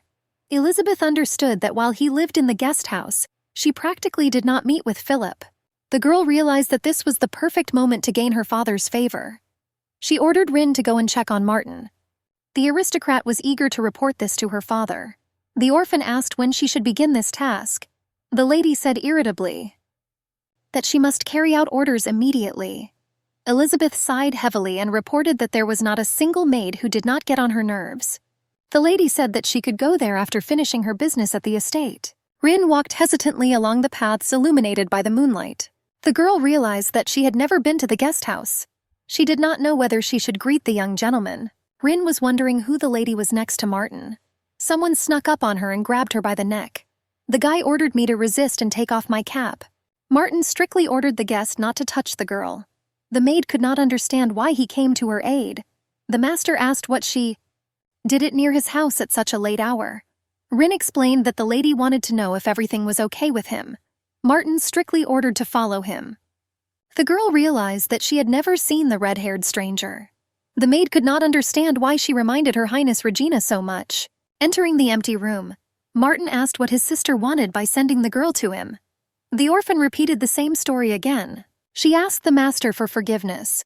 Rin realized that she had upset the master somehow. The master suddenly pulled her face to his and kissed her. The guy asked me to pass this on to his sister so you know how he's doing. Martin noticed that the maid blushed deeply. He expected the girl to run away. Rin hadn't realized it until this moment. But now she realized that if she didn't leave now, there would be no way back. She had heard of the indecencies that went on between men and women at night. Martin had warned her that they would not end with a kiss. The guy asked if she was ready to go through this. The orphan realized that she had no right to do this to her lover. The girl knew that Martin was destined to become the next duke, and she would forever remain a servant. The orphan remembered all the warm moments associated with the master. She always admired the young man from afar. Rin thought about following the call of her heart. The maid understood that this was her only chance to spend the night in the arms of the man she liked. Letting her silver hair down, the girl announced that she wanted to stay. She decided to follow her instincts. Martin roughly laid the maid on the bed and bit her neck. The moaning girl asked why he bit her. Rin felt like her heart was on fire. She tried to concentrate, but her head was spinning. Soon the uniforms were scattered on the floor. The guy couldn't understand why she was covering her face. The maid admitted that she had never done anything like that before. Opening his shirt, the Duke assumed that the guy meant nothing to Rin. Martin bared his luxurious muscular torso. The girl didn't even guess that Martin had such a beautiful body. She realized that the master would use it to subjugate her to his will. The time spent together felt weightless. She tried to cling to that tiny feeling of warmth for comfort. The girl was ready to pray to feel it again. The sun's rays broke through, illuminating the maid's face. The orphan was exhausted by the events of the previous night. Miruel noticed that her friend looked pale. The girl assumed that the reason for her paleness was getting up early. The friend hugged Rin tightly, assuming that she had gotten up early for her. The little girl said that it was the least she could do for her. The maid was glad that her neighbor had not noticed her absence. Rin couldn't stop thinking about the events of the previous night. The girl understood that this was enough. She wanted to erase those events from her memory and continue living as if nothing had happened. Elizabeth asked how her brother was chewing. The servants assumed that Martin was doing well. The aristocrat squeezed the rose so hard that her hand was cut by the thorns and began to bleed. Rin realized that she needed to treat her mistress's wound. The girl shouted and ordered her to go and wash her underwear. The orphan was curious about how her ladyship took the news. She couldn't understand why the lady was angry that her brother was doing well. The aristocrat angrily hit the worker in the face, telling her that she had to redo everything. The more intense the pain became, the easier it was for Rin to put the events of that night out of her head. The girl felt as if her body was on fire. Martin came up from behind and gently hugged her around the waist and kissed her. The gentleman asked Rin to be honest with herself. The girl woke up in her own bed, glad that her neighbor was fast asleep. The orphan suggested that a walk would help her clear her head of such thoughts. The girl sat on the edge of the fountain looking at the starry sky. She remembered that hot night again. Suddenly, unexpectedly, she heard the voice of the gentleman. Martin said he expected to find her there together. The maid asked what brought the guy to this place at such a time. The Duke pinned her to a tree and asked how she dared to leave without saying a word. The aristocrat reminded her that she had moaned in his arms the night before. Rin said that she was a worker and needed to do her daily duties. The guy remembered the letter his mother had written. The woman suggested in her suicide note that her husband already knew everything. Elizabeth was not the Duke's daughter. Mom asked Martin to make sure that Elizabeth remained a noble lady for the rest of her days. The Duchess asked to inherit the title as quickly as possible to protect the girl. The boy realized that if his father found out the truth, he would get rid of his sister before he became a full-fledged duke. He was afraid that evil tongues would not be silenced. Martin asked the maid to come to the guest house every night. The guy asked to do this until he got tired of the girl's presence. The Duke knew that he needed to create a loud scandal. The guy planned to play out a flawless plot. The maid falls in love with her master. The couple cares for each other, realizing that their love will not bear fruit. The woman was furiously beating the girl who dared to seduce her son. The lady was furious that everyone stood aside as if they did not hear her. Tears slowly trickled down the aristocrat's face. His mother ordered the seductress thrown into the dungeon. The heroine was locked in a damp dungeon. Martin couldn't understand why he had taken up this novel now. The guy realized that he saw his future in it. The master informed Rin that he had not asked her anything. The maid realized that there was not a drop of the sweet boy's character left in the master. The girl understood that he still spoke with a kind voice. She felt coldness and insincerity. The gentleman admitted that he was interested in her. Rin couldn't believe that he saw love in her. The aristocrat explained that he was interested in her only as a new toy. The girl's heart seemed to burst in her chest, giving only a loud blow. She couldn't understand why she had hoped for this. The orphan realized that he saw her as nothing more than a convenient toy. The maid knew that Martin was only interested in her body, which provided pleasure. The girl said that you would not be able to come to the guest house every night because you lived with another maid. Martin asked if that was the only thing that worried her. The guy suggested that he just needed to solve this problem. The youth promised to take care of it on his behalf. The aristocrat asked her not to forget that she had to come to his room every night. The workers realized that the working day had finally come to an end. Each of the girls could not wait for the next day off. Rin was glad that the day had passed without any troubles. She praised her colleague for her excellent work. The girl didn't know how to get into the guest house without making too much noise. Rin suggested that her friend go and have a bite to eat. The elder informed the orphan that she had to pack her things. The woman assured that she had received an order to transfer her to the guest house. Rin was curious about why they wanted to transfer her there. The worker whispered in the girl's ear that Martin had ordered it. The head maid couldn't understand why she would do this since Rin belonged to the mistress. The woman assumed that the worker herself knew the reason. The worker asked if the girl knew the truth about the reason for this. The orphan assured that she had no idea what was going on. The girl realized that it would not be easy for her if rumors spread. All the maids were eager to discuss this event. Rin was curious if she could return to the room she shared with her friend. She felt many contemptuous glances on her and wanted to run away. The orphan hesitantly knocked on the master's room. Realizing that she had no other choice, she knew what awaited her beyond the threshold of this room. The girl experienced a strange feeling thinking about it. The gentleman admitted that he was already going to follow her. His words seemed sincere. Rin knew that after his touch her feelings would disappear. This love was a poison that she could not resist. One of the workers told Elizabeth the latest news. The girl asked again. After listening to the details, the lady said that she would have to do something. The rays of the sun woke Rin up and she stood up, looking around her new room. After a stormy night, the girl felt tired. Several weeks had passed since the first such incident. Before that, the orphan could not even dream of spending the night in the arms of a young gentleman. She wanted to ask for help instead of going back to the guest house.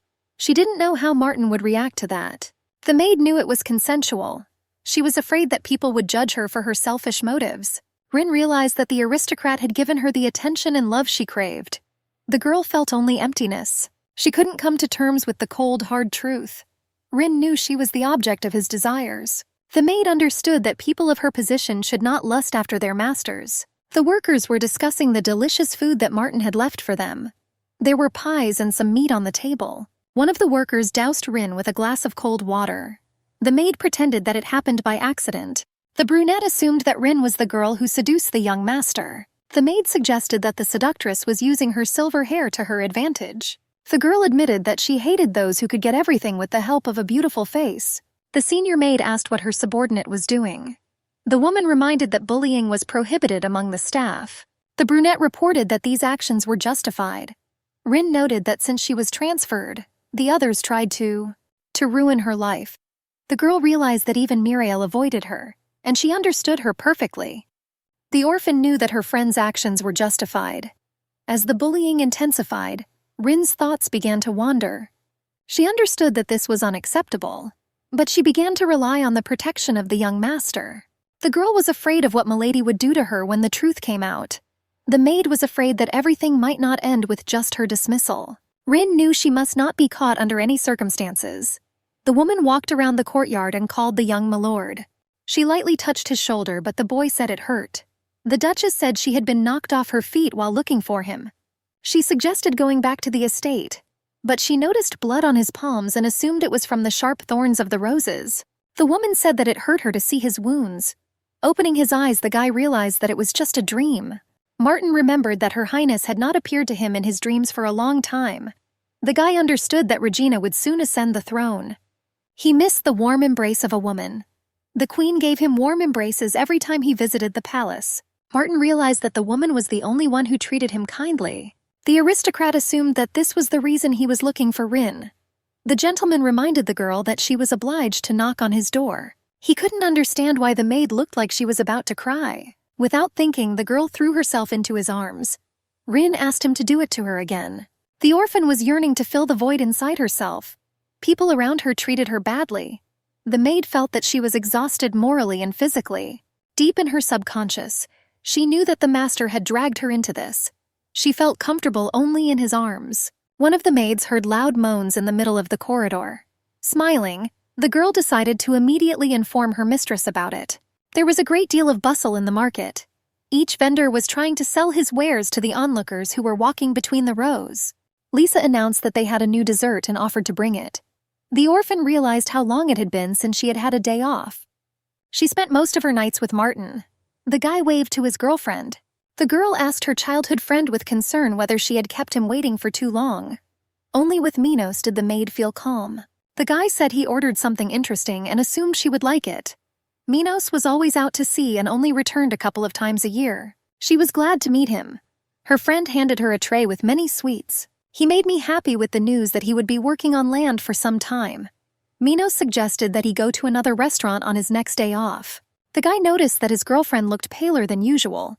The angry worker asked Rin if anyone had offended her. The friend suggested that the maid had problems with her boyfriend. The orphan realized that the friend had a wonderful induction. The guy said that all men were animals. The worker advised to fall in love only with those guys who are ready to swear their love to her. Minos noticed that his girlfriend had an excellent appetite lately. The guy said that this was good because the more she ate, the better her health. Rin realized that her friend was the only one who treated her well. He asked her to tell him if someone offended the girl. It seemed to the maid that an eternity had passed since the last time someone had worried about her. The bullet whistled and shattered the glass into many small pieces. The boys were amazed by the abilities of the milord. The future duke had unrivaled shooting skills. Touching Rin's chest, the guy asked who left this bruise. The girl assured that she had simply made a mistake while working. Martin was distracted by his thoughts and missed. The guy assumed that the bruise on his partner's chest was left by her sister. The aristocrat remembered that Elizabeth had become less hot-tempered lately. Martin couldn't understand why the girl didn't tell him anything. The guy noticed that his toy had already arrived. He was furious when he realized that Rin was smiling at some idiot. The aristocrat remembered that his beloved had never smiled at him like that. Rin confidently knocked on her master's door. He sternly asked her to come in. The girl, as always, stretched out her hands to his torso. Martin stopped his toy and invited her to sit at the table. The guy suggested that the maid have dinner together. Rin was not used to sitting with her lover at the same table. She was used to sharing with a guy only in bed. The aristocrat asked why she had not eaten, and suggested that the meat was tough. He thoughtfully offered his help to the maid. Rin assured that she was full. The guy asked his beloved what she did on her day off. The orphan said that she had lunch that day with a childhood friend. The young gentleman asked her to try at least a little, and assured her that she would not find such food in city restaurants. He was curious if the girl would smile at him like she had in the past. With her eyes downcast, the orphan said that she wanted to go back to her room. Martin carefully handed her a piece of meat. He jumped up from his chair and said that he had changed his mind. The guy ordered the maid to undress and climb onto the bed. The aristocrat realized that this was not what he had been longing for. The young master assumed that the maid was tired. The boy remembered their first meeting. Elizabeth asked for a personal maid as if she were a toy. Her father coldly informed her that he would ask Marvin to take care of it. The man asked his daughter why she needed it. The young lady said that she needed a girl who would be punished in her place. Milady realized that her personal maid could receive punishment in her place. Elizabeth was a cruel egotist. After some time, Rin appeared in the estate for the first time. When the boy was relaxing in the garden and listening to distant voices, he hoped that they would shut up. The aristocrat needed time when he could rest alone. Martin, lying in the fluffy branches of the trees, noticed that a maid was sitting below. The guy assumed that she was shirking, and decided to jump off but saw that the baby was sleeping. He noticed that drops of tears were slowly dripping from the girl's eyelashes. Martin was amazed that a simple servant had the same hair color as the royal family. That day, he became interested in the girl. Up until that moment, the aristocrat had no interest in anything. But there was something about Rin that aroused his interest. The boy wanted to hug the maid day and night. The young master lost his mind when he saw the girl crying next to him. Martin felt like a child who was obsessed with his favorite toy. The boy assumed that it was the feeling of ownership that spoke in him. He was sure that with time it would dissipate like smoke. Martin fell asleep with his beloved, tightly pressing her fragile body to himself. The orphan realized that the mistress had not called her for a long time. Rin was glad for the first quiet day in a long time. A colleague tripped her, causing the orphan to fall to the floor and spill her apples. The girl grinned and assumed that the victim was the slut from the rumors. Marie grinned sarcastically and said that she understood how tired she was from her nighttime pleasures. Rin realized that her colleague had only recently started working for the mistress. The girl immediately managed to gain the favor of Milady. The orphan began to work more around the estate. The little girl felt free from her mistress. Miroelle thoughtfully helped her friend pick apples. Visibly nervous, her friend suggested that Rin had something to tell.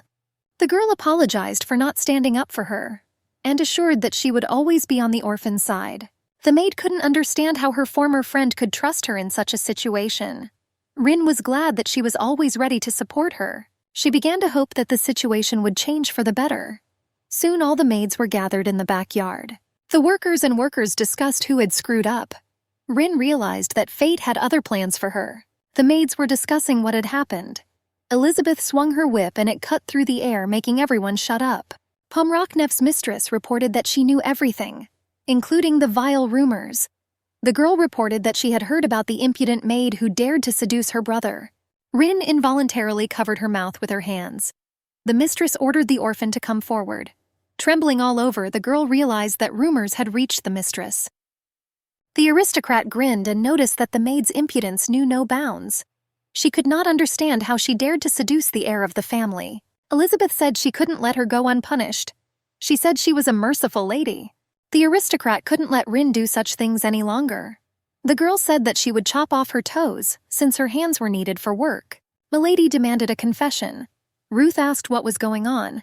She said that if Elizabeth called all the servants together without notifying the family, then problems could arise in the estate. The aristocrat noticed that the woman was not coping with her duties very well. The visibly nervous senior maid asked what she meant. Elizabeth was sure the woman already knew everything. The aristocrat reminded her what exactly. She moved Rin to the guest house. The girl asked if Martin would drag her into this. The older woman said that it was her own decision. Rin couldn't understand why she lied for her. Ruth assured that she had moved the girl to a guest house and put her in a separate room. The woman recalled that it was the orphan who volunteered to turn off the lights at night. The head maid reported that the job made it difficult to get a good night's sleep, as it had to be done late at night. The woman assured that the suspect had never left her room. Raising her hand, Marie caught the head maid in a lie. Her colleagues couldn't believe she was trying to blame the head maid. Elizabeth asked if the girl had any evidence. The smirking bitch said that the rumors were true. Marie assured that she saw everything with her own eyes. The witness confirmed that Rin had entered the young master's chambers. The aristocrat grinned and ordered the seductress to be tied to a tree. The head maid screamed and asked to stop. The girl was furious when she realized that someone dared to contradict her order. Ruth asked the girl what she was doing in the guest house in the middle of the night. The boss threw a bundle on the floor. The bundle fell on the grass with a loud clang. The woman reported that the servants at the guest house had started to lose jewelry. Ruth reported finding it on the witness. One of the girls nudged her colleague. She said that these were just false rumors. The maid was sure that Rin was a little nervous. The girl offered to take her to the hospital. The little girl assured that everything was fine. The orphan could not describe her condition. There was an insistent knock at the door. Ruth announced that she had put an end to the rumors by order of her master. Smiling, Martin thanked the woman for her hard work. The woman realized that there was something between the young master and Rin. The handsome man asked if the woman wanted to say anything else. The head maid had raised the young man since birth. Ruth had never seen him show so much interest in the girls. The worker realized that their masters had their own dark secrets. The maid knew she had to make sure no one found out about the rumors. Someone had said that a guest had arrived and that the gentleman should get dressed. The worker poured aromatic pink tea into cups. The guy said that now she could leave. Having bowed, the girl quickly left to do other work. Martin clarified what brought Elena and her friend to his estate. Philip asked his friend not to be so cold. The guy explained that they hadn't seen each other for ages. The aristocrat snorted that they had seen enough. Mai at each other at the academy. The guest said he had heard something interesting. Elena looked down at the floor. It was noticeable how nervous the girl was. A friend reported that the estate had acquired a bad reputation for its late-night parties. The friend assured him that the whole town was talking about it. The lord asked why Elena had not stopped the young man. Smiling, the girl admitted that she had not been able to resist. The aristocrat explained that the cocktails were too tasty. Elena was disappointed that Martin had stopped throwing parties recently. She asked why the young man had decided to stop. The Duke took a small sip of tea, saying that he was simply bored. Putting the cup on the table, the aristocrat assumed that they had come to find out. Philip, looking down, explained that this was one of the reasons. The guest explained that he would soon take over his father's affairs. The guy admitted that he had been feeling unwell lately. The man's hands were shaking violently, and there was a strange dark aura around his bed. The guest explained that once he accepted the title, he would be very busy. Philip reported that he had paid a visit to an old friend because of this. The successor asked to be told if he would pay a visit. The lord of the estate clarified what Elena planned to do. The guest took a small cake. The girl explained that she would soon begin medical practice. The guy assumed that her patients would be women. The aristocrat assured him that it would be a new hospital. She shared that it was not easy for her to persuade her father. The girl said that Ellie asked her to examine her next time. Martin asked why she had come that day, if she would be back soon. The doctor said that she wanted to see her old friend. Rin took out a small ornament with a beautiful blue stone. The orphan was confused, not knowing what to do. The girl was asked what she was doing. The colleague said that it was time for them to go. Rin still remembered how the young master gave her a generous gift. She was too excited to refuse her lover. The maid only thanked him awkwardly. At that moment, the girl was very excited and could not ask about the gift. Elizabeth, getting out of the carriage, greeted her friend. A smile was visible on the aristocrat's face. The lady hoped that the visitor's trip was short. The girl reported that they arrived faster than expected. The mistress of the estate reported that she had ordered the servants to prepare tea and snacks. For Milady, this tea party was very important. The maids were made to understand that they had to behave appropriately. The workers' legs were hurting very badly. Rin found it amusing to listen to the noble ladies chatting. Usually, aristocrats discussed fashion, jewelry, and gossip. Elizabeth admitted that she had received a marriage proposal from the family. The girl was glad to hear this news. The Duchess admitted that it was her father who did it. The guest admitted that she wanted to answer the man personally. The noble lady suggested doing this in the next letter. Smiling, Elizabeth said that her father thought the girl was an excellent daughter-in-law. The girl assured her that her friend had nothing to worry about. The little orphan's heart began to pound wildly in her chest. The little girl realized that Mr. and Lady Bedford would soon be married. The girl understood that the young gentleman had reached marriageable age. Smiling, the girl said that she would very much like to have a wedding in the fall. Bedford assured them that they could hold the event at her estate. The orphan realized that if the young master got married, she would no longer have to walk at night. The maid knew she should be delighted by this news. She could not accept that the man who kissed and hugged her would become another woman's husband. A colleague noticed that Rin's face had become wet. The girl asked if everything was okay. The orphan quickly wiped the tears from her face. She asked her friend not to worry about it. This news caused Rin unbearable mental pain. Elena confided to a friend that she was very worried about Martin. The friend reported that the Duke had not been like this at the academy. At the moment, the young aristocrat was only hunting or getting drunk in the guest house. Elena assumed that he was a late bloomer. The girl suggested that marriage would set the young man's mind straight.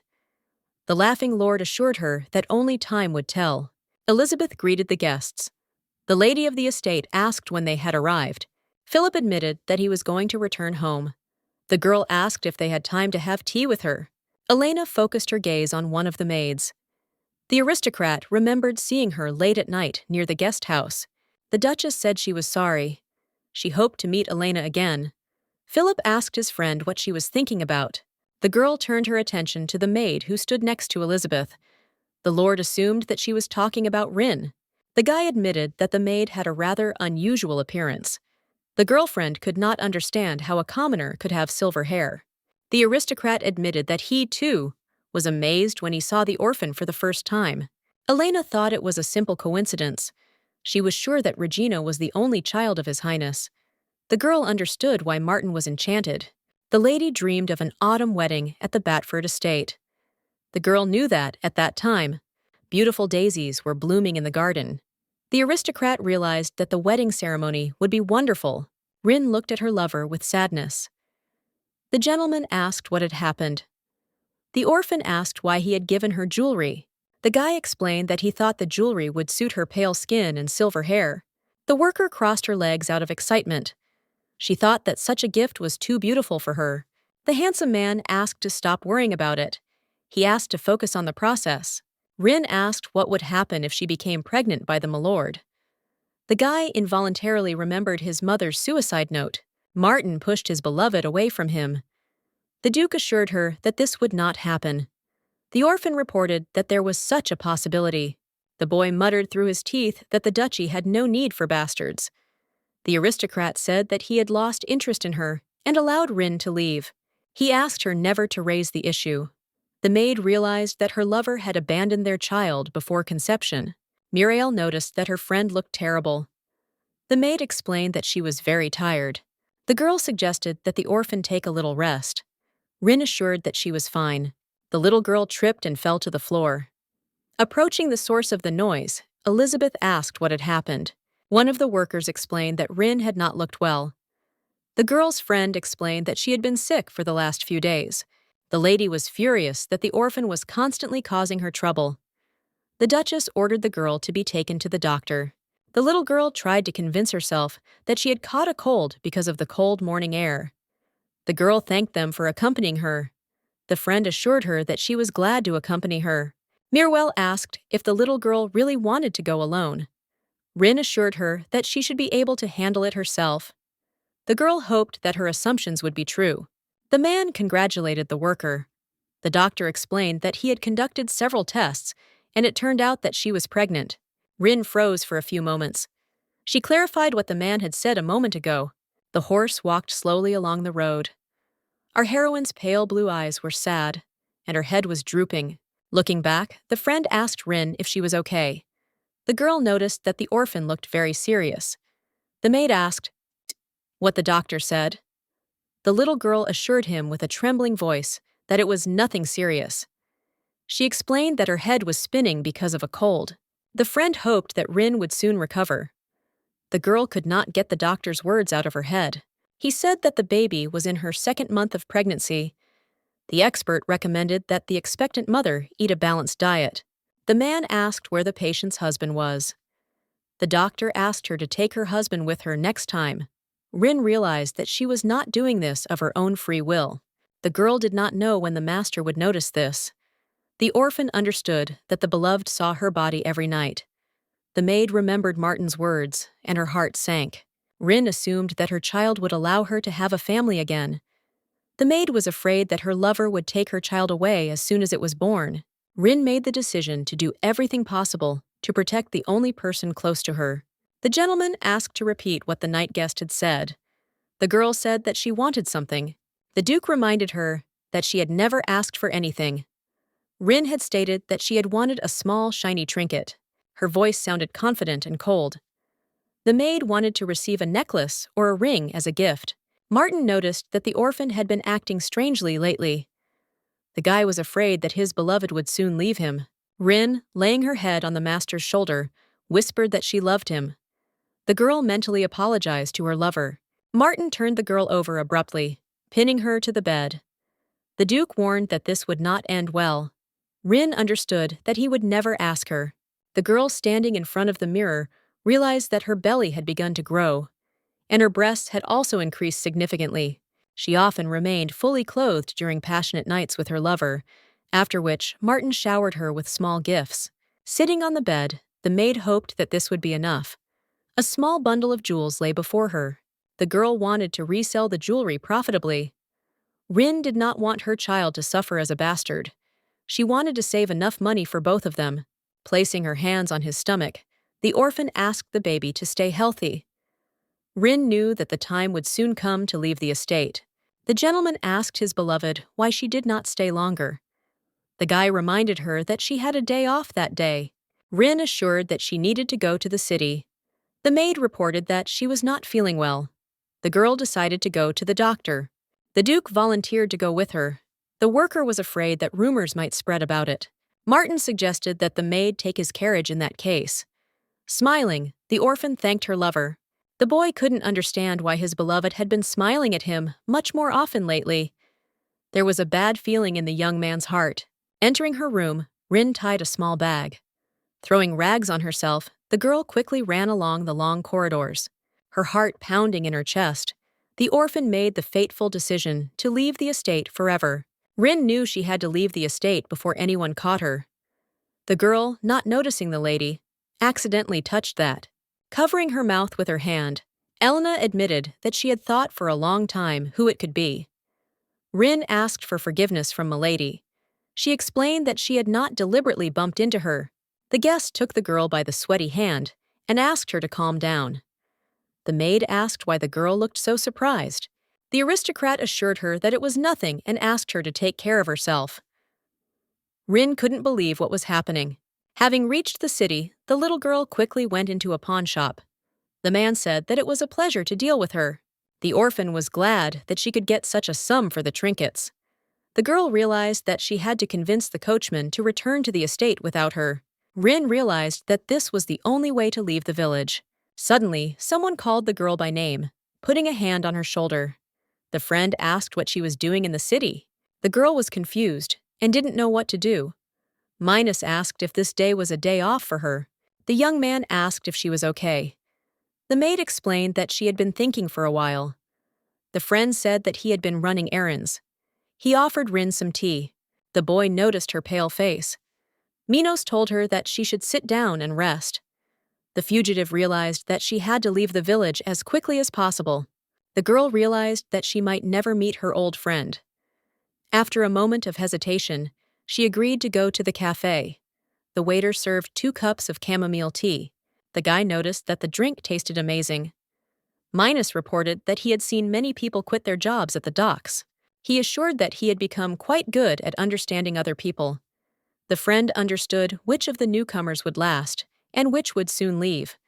The guy thought that she wanted to run away. Minos laughingly asked not to pay attention to his words. The girl decided that she did not want to lie anymore. Rin still felt guilty for lying to her master. The little girl admitted that she was planning to leave the duchy. Confused, Minos asked if she was allowed to leave work like that. The guy couldn't understand how his girlfriend could say she was leaving. Feeling the gaze on her, Rin asked to speak more quietly. The fugitive said that she had her reasons. The friend couldn't believe that she was going to leave without telling him. He jumped up abruptly, slamming his hands on the table. Minos noticed the sad expression on his friend's face. He assumed that something had happened. The guy knew that Rin had been going through hardships since childhood. The young man understood that this was a serious matter. Minos asked what the orphan's plans were for the future. The friend asked how she was going to leave the village. The girl explained that she wanted to use the carriage. Minos warned that she could be quickly caught. He offered to use the ship. The young man reminded him that he worked at the docks. The guy promised to find her a ticket for the first flight that would leave the next day. Minos said he wanted to know how she was doing. The boy asked her to send him letters when she settled in. The orphan promised to do so. The fugitive spent her last day in the village with Minos. The girl did not know whether their paths would cross in the future. She wanted to thank him for his kindness. And in a fit of emotion, she gave her scarf to her friend. The guy helped her in the darkest time of her life. A friend recommended staying at an inn. Minos explained that it was in the middle of nowhere, and no one would guess that she was there. The young man promised to return the next morning with a ticket for the ship. The girl sincerely thanked him and wished him good night. The fugitive opened the window, letting the night air in. Rin couldn't believe that the very next day she would leave this place forever. It was the first decision the girl made for herself. Since birth, her life had been under the control of others. Rin had suppressed her desires and dreams for a long time. Clutching her stomach, the fugitive realized that she had reasons to live. The girl realized that she would miss the headmaid, Mirwell, and the other maids. Even for Lady Elizabeth and young Master Martin, she made a decision to remember them all with love in her heart. The Duke, walking through the estate, was disappointed that his beloved did not come to him that night. Martin realized that this had never happened before. The guy was amazed that the coachman returned without the girl, saying that she had to run an errand. Elizabeth was actively asking Mirwell questions. The young gentleman asked what was going on. One of the maids asked with a trembling voice what was going on. The mistress reported that her personal maid had disappeared somewhere. Entering his room, the guy threw the dishes on the floor in anger. Rage raged in his heart. Minos informed her that the port city of Neora should be safe for her to live alone. The girl promised that she would never forget what her friend had done for her. In response, he gently patted the little girl on the head. The guy admitted that he did not want to say goodbye to his girlfriend. The young man hoped that she would be happy. He asked Rin not to forget to write to him. Entering the ship, our heroine waved her hand. With a radiant smile, the fugitive promised that she would never forget him. Mino stood on the pier for a while, watching the ship. The gentleman was furious and threw the glass on the floor. The Duke could not understand why this happened. The guy assumed that Rin had run away the day she went to the hospital. Martin decided to search her room, and only then realized that all her things were gone. All the maids gathered to see the young master's rage. The boy sat down tiredly on his sofa after searching the maid's room. The nobleman couldn't understand why such unpleasant feelings had appeared in his soul. The Duke reminded himself that Rin was just a servant. Soon there was an insistent knock at the door. Raising his drooping eyes, Martin asked the guest to come in. The guy asked if Tommy had done what he was told. The guy said he had looked in all the places the girl might have gone. The pawn shop owner said she had come with a bag filled with jewelry. The man said that the gold he had brought was worth more than he had on hand. The gentleman ordered Tommy to start packing. Martin realized that his beloved had been planning an escape all this time. The guy realized that the maid could have run away to another village.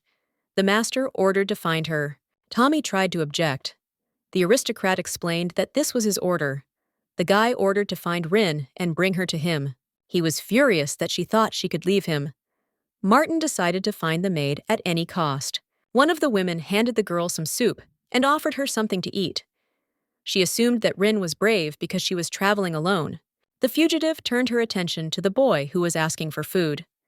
Sitting down next to him, the woman asked him to open his mouth and say, "A."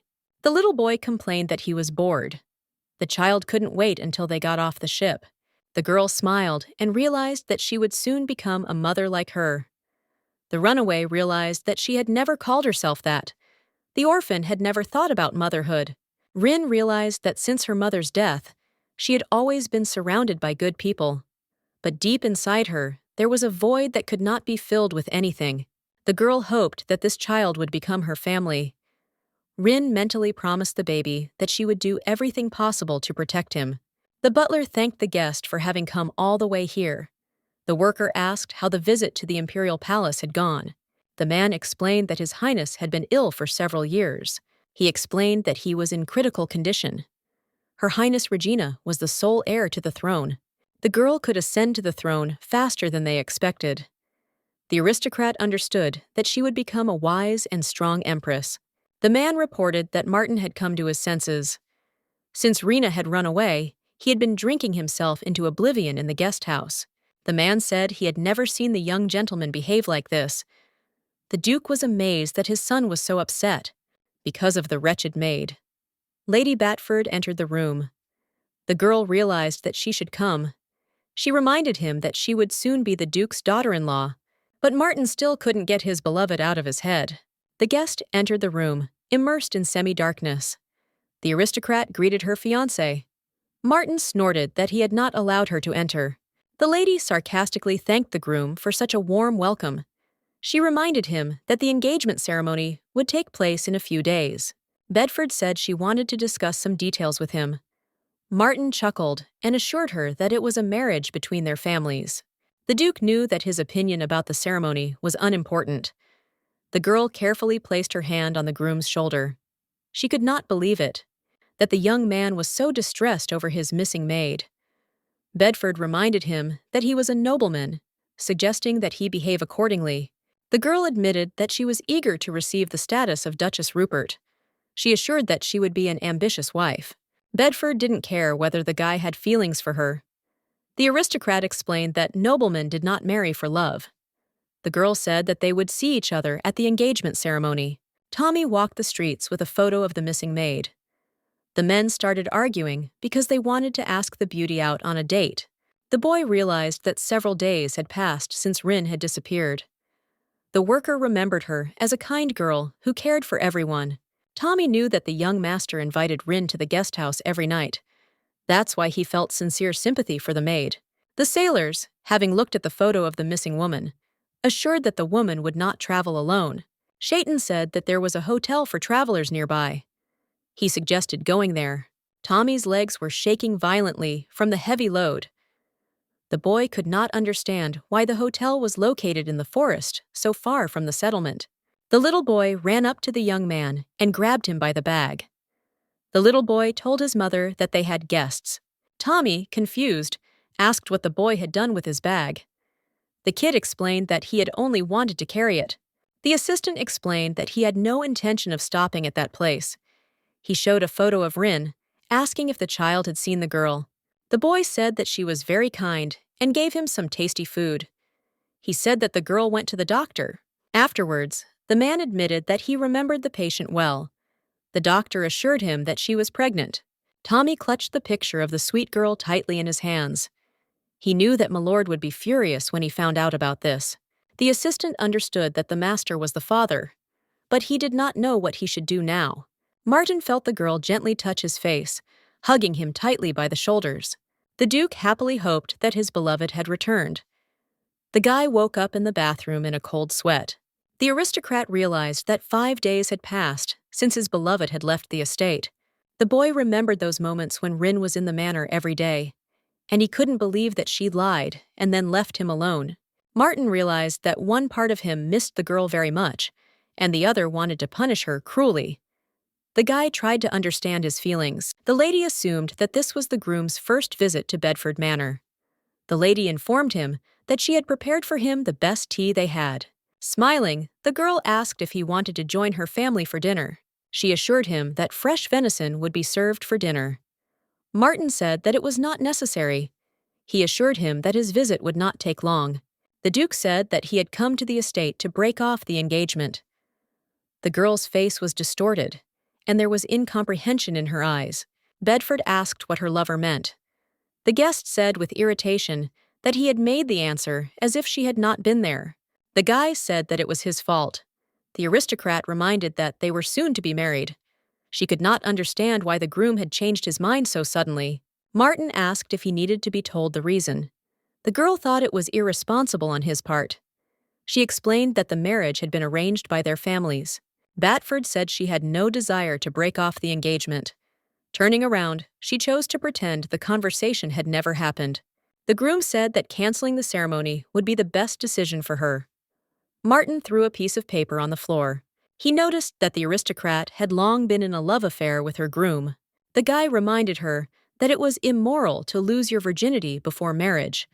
The lady of the estate assumed that Martin was trying to blackmail her. The girl said that the groom had done nothing wrong. Martin explained that this was why he had asked to blame him for the breakup of the engagement. The lady of the manor could not believe that it was because of the ridiculous servant. For a few moments, there was an oppressive silence in the room. The Duke admitted that she was right. Drops of cold sweat began to slowly trickle down the aristocrat's face. Bedford reported that it was very stupid of him. The lady could not understand how he could exchange her for a maid. She decided to do everything possible to become Duchess Rupert. The aristocrat learned that their families owned 2 different mines. Bedford realized that marriage would unite them and make more profit. She was eager to do it for her family. Martin admitted that he understood what the bride was getting at. The Duke was sure that it was within their power to choose their own destiny. The boy explained that they had to face their fears. The aristocrat asked whether the girl was ready to sacrifice her own happiness for the good of the Bedford family. The events moved forward a few days. The Rupert and Bedford families were in shock. The lady changed her mind the day before the ceremony. The girl decided to make her dream come true and ran away with the groom. The engagement was broken. The Duke could not believe that his daughter-in-law had run away with her lover the night before the engagement. The man asked if his son had lied. The young aristocrat grinned and took a sip of tea. The boy assured her that everything was fine. He reminded her that he had gone hunting earlier. The Duke explained that they were to receive compensation for what had happened. The man reminded them that they still had to wait until the rumors died down. The young man reminded them that the Bedford family mine was almost dry. Martin suggested that they let the situation go. He suggested focusing on families that were closely connected to Her Highness Regina. The Duke noted that his son had matured greatly. The man heard that his son was looking for the missing maid. He assumed that his son had warm feelings for her. Martin admitted that he wasn't sure about it, but he couldn't get Rin out of his head. The aristocrat knew that the princess was in love with the knight. From a small neighboring country, the man explained that social status did not prevent him from marrying anyone. The aristocrat said that he would like to meet the girl. The duke promised to do everything possible to ensure that the search was successful. Elizabeth overheard the conversation and was furious that the maid wanted to be the next Duchess Rupert. The girl brought Rin to the estate to take out her disappointment on the girls. The Duchess was afraid that Rin, having married Martin, would instantly become the mistress of the estate. She realized that the commoner could tell everyone about her dark side. The girl was afraid that she would take revenge. Elizabeth was eager to do everything in her power to prevent the girl from returning. The aristocrat handed the man a bag of money. Elizabeth hoped it would be enough for an advance. The man grinned and said that the amount was much more than he expected. Elizabeth asked him to find the girl. The Duchess explained that she was looking for a runaway maid.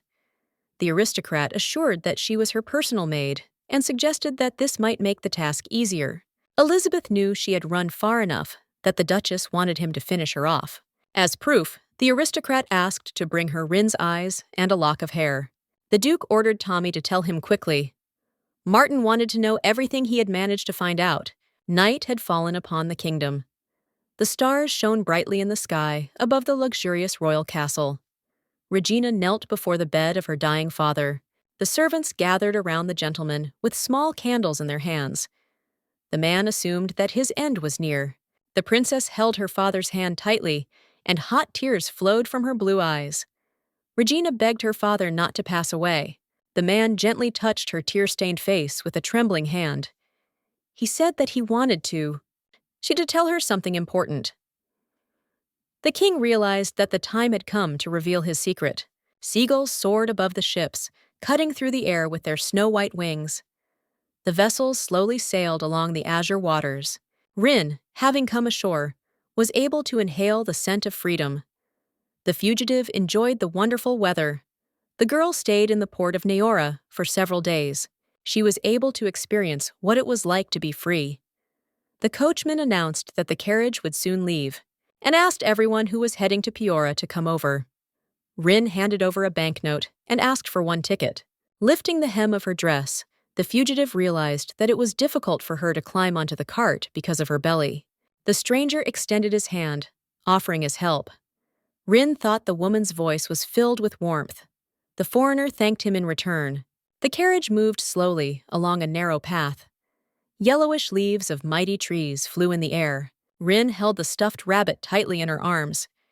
She knew it would take half a day to reach her destination, and it was necessary to go through a dense forest. The girl carefully sewed an eye from a small button onto the toy.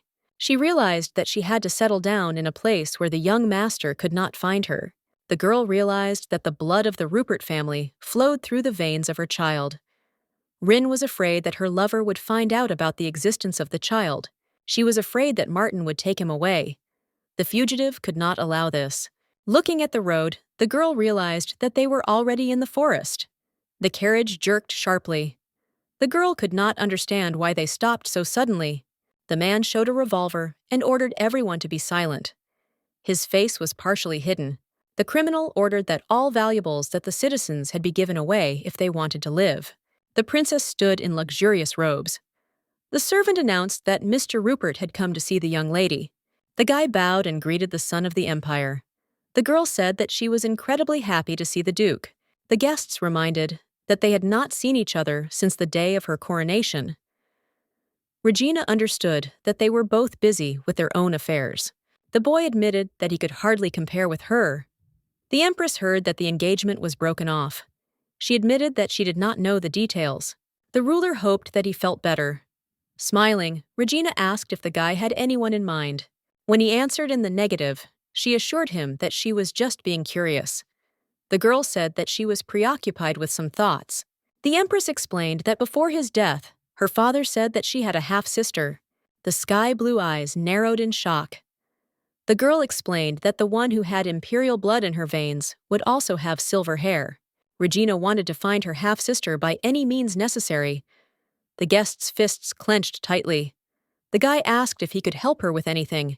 Tommy fell down when he heard the door slam. The master ordered the young man to leave immediately. Martin was eager to find his beloved immediately. Elena was amazed at the meeting with the Duke. The guy muttered that he was in a hurry. The aristocrat was amazed that he met an old friend in such a way. He ordered to get down to business. Martin explained that he was busy. The girl explained that rumors had allegedly reached her that he had broken off the engagement because of the maid.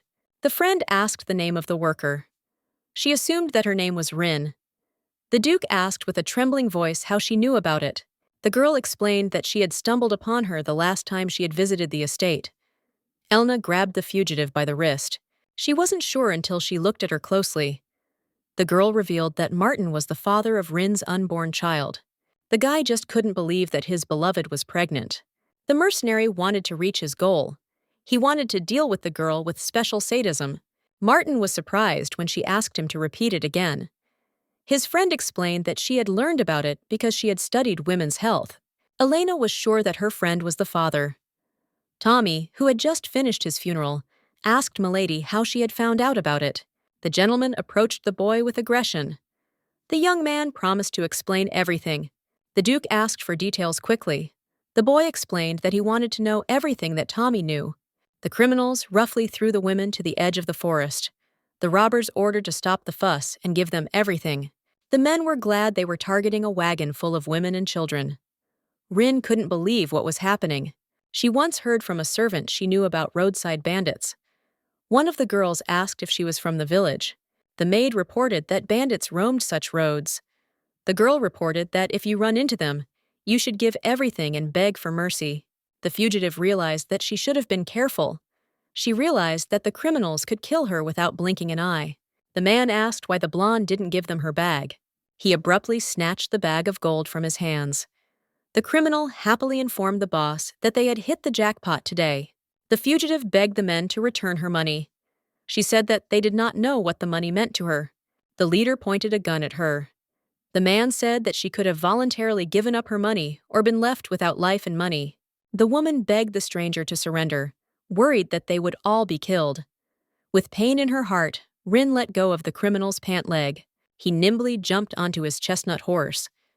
The leader realized that the loot was larger than he expected. The man said he was in a good mood. He kindly spared the girl. The women helped Rin up. One of them suggested that it was very hard. The fugitive stood up, her whole body shaking. The girl realized that she needed the money to raise a child. There was a feeling of hopelessness in her soul. She did not know what would happen next. Looking at the small bag, the girl did not know what to do next. The orphan understood that this amount would not even be enough to rent a room in a hotel. She doubted that she would be able to find work. After all, her body was becoming heavier. One of the passengers called out to Rin. The fellow traveler asked if she had somewhere to go. The foreigner explained that she was in this place for the first time. The girl did not know what to do next. The stranger offered to spend the night at her place. She realized that Rin had come to such a remote place for a reason. The mistress of the small estate assumed that the guest was very hungry and set a small table. With a trembling voice, she thanked the fugitives. The woman admitted that she was tired of eating alone. Rin realized that the house was too big for one person. The woman assured that there was no need to be shy. The foreigner thanked him for sharing the meal with her, assuring that it was very tasty. The fellow traveler asked him not to hurry, assuring that the food would not disappear. The local resident understood that the girl had been through a lot. She assured that she should eat better and get back on her feet. Rin realized that she was no longer a loner. The girl understood that she needed to gather her strength for the sake of the child. The landlady said there was a spare room upstairs. She allowed the guest to stay there. The woman asked the pregnant woman to come down every time when she gets hungry. Rin thanked her for such a warm welcome. The fellow traveler finally introduced herself as Rihanna. Tommy assumed that the young gentleman had gone mad. The youth reminded him that the Duke would soon hand over the title to him. The handsome man could not stay at the estate after hearing this. Martin decided to go and look for the runaway girl on his own. He was determined to find Rin and his unborn child. The woman handed the guest a small flower, telling her its name. Rihanna said that fennel helps digestion and reduces bloating and belching. The salesman bowed and wished him a good day. The young man said that the guest had entered Joe's fruit shop. The man roughly shoved a small photograph in his face. The mercenary asked if he had seen a girl with silver hair. A little confused, the worker said that many people had come into their store. The guy doubted that he would be able to find her so easily. The guest took one red apple. The mercenary hurried out of the store. The seller shouted that he had to pay for the goods. The man bit off a small piece of fruit with aggression. He was anticipating Rin's painful death. Birds were chirping outside the window. Opening her eyes, the girl realized that it was already morning. The fugitive looked at the stunning landscapes of the coniferous forest. Stretching, she left the room. The oak door opened with a piercing creak. The guest realized that she had slept well thanks to Miss Arian's care.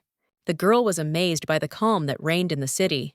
Patting her stomach, Rin realized that she would gladly stay. In a place like this with a child. The beggar woman realized that it was cold in the mornings in this area. The woman invited the guest to breakfast. Arian asked her not to be shy, assuring her that she always prepared only for breakfast. The pregnant woman thanked the miss for the treat. The girl wondered whether she should ask the hostess for help. Rin knew she shouldn't have overstayed her welcome.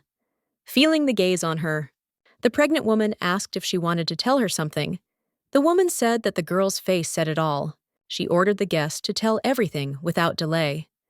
Looking down, Rin assumed that this would be a great impudence. The pregnant woman asked to stay one more night. The guest reminded that the bandits had taken all her money. She promised to find a job soon and return every penny. The fugitive assured that she was a good cook and cleaned well. She was sure that she would be able to find a job in no time. The girl begged Ariani to take her word for it. The local woman looked at the guest's hands and realized that she had had a hard life. Miss assured her that she could stay as long as necessary. Ariane warned that once the girl gets a job, she will charge for food and accommodation. The pregnant woman thanked Miss for such hospitality. The woman called out to warn that Anne could get hurt if she continued running like that. The girl with a sparkle in her eyes said that her mother was running too slowly. The little girl accidentally bumped into a stranger and fell, and almost burst into tears. The guy extended a helping hand and told the little girl that she should listen to her mother. The commoner assured that she was very sorry. She asked the guy if he was hurt. The woman grabbed her daughter roughly by the hand, telling her that she must obey her. At that moment, it seemed to her that the stranger looked like a handsome prince. Tommy reported that it was a complete failure. The guy reminded the gentleman that no one had seen his beloved. The Duke suggested going to the next village. More than a week had passed since Martin left the estate in search of Rin. The boy was afraid that his father would have a fit when he told him about his plans. The Duke asked his son whether he planned to go in search of the runaway girl. Having heard a positive answer, the aristocrat suggested that Martin should look at the real world. He asked to go outside and look at the lives of ordinary people. The man immediately gave permission. The boy was disappointed that he could not find his beloved. The young man was amazed at what life was like outside the estate. His heart sank as he looked at the mother kneeling with her child, begging for alms. Martin realized that he had taken so much for granted. The aristocrat realized that life is not all wine and roses. Proudly stepping forward, the Duke ordered to jump on the horse. The boy said that they were going to the next village. Martin noticed the shouts. Several young men had cornered an elderly woman. She did not want to give them the money because she needed to feed her granddaughters. The collector said that if she did not give the money, he would betray her granddaughter. Martin calmly threw a stone at the head of one of the bandits. The man was furious, trying to figure out who did it. The aristocrat was amazed that he could call himself a man if he robbed an old lady. The Duke said that he should be ashamed. The boy clutched another stone in his hand. Tommy tried to hide behind the gentleman's back. The criminal irritably assumed that someone was playing the hero. He suggested that the stranger go his own way. 3 guys were hovering over a stranger. The leader assumed he was looking for a fight. The criminal assumed he wanted to fight on unequal terms. Martin easily dealt with the impudent strangers. The Duke had already forgotten that he had no equal in martial arts at the academy. He suggested that Tommy leave the scene. The woman grabbed her savior and asked him to wait. Kneeling, the old lady said that she had to repay her savior. She asked the young man to come and have something to eat. The Duke explained that he needed to find a place to stay for the night. The stranger assured that the gentleman could stay with her. She warned that her house would be cramped because of the children. The woman assured that, despite this, there would be a place for them too. The sun was slowly setting behind the horizon. The village was illuminated only by dim starlight. The small settlement was surrounded by mountains. Yellowed trees were visible on the steep slopes. Martin couldn't sleep because of the loud snoring.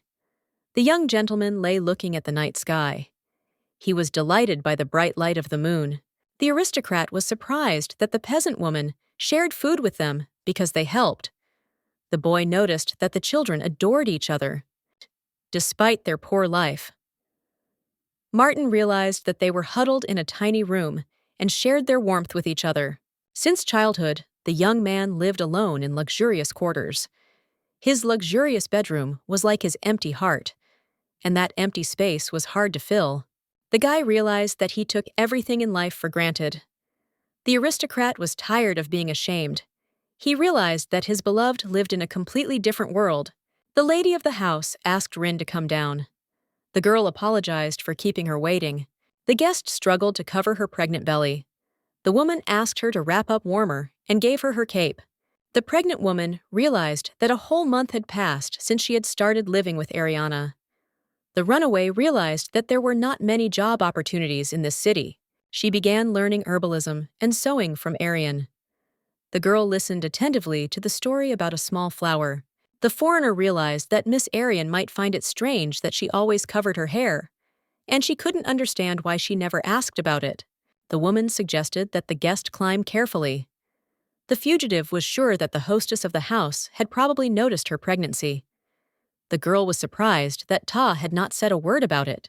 The foreigner assumed that Ariani had taken her feelings into account. She was sure that the woman kept her curiosity to herself. The fugitive walked along a stone path. She looked at the calm landscapes of the forest. The girl realized that she was very lucky to meet Ariana. The peaceful days did not last long. The mistress of the house suddenly collapsed to the ground. Madame began to cough violently.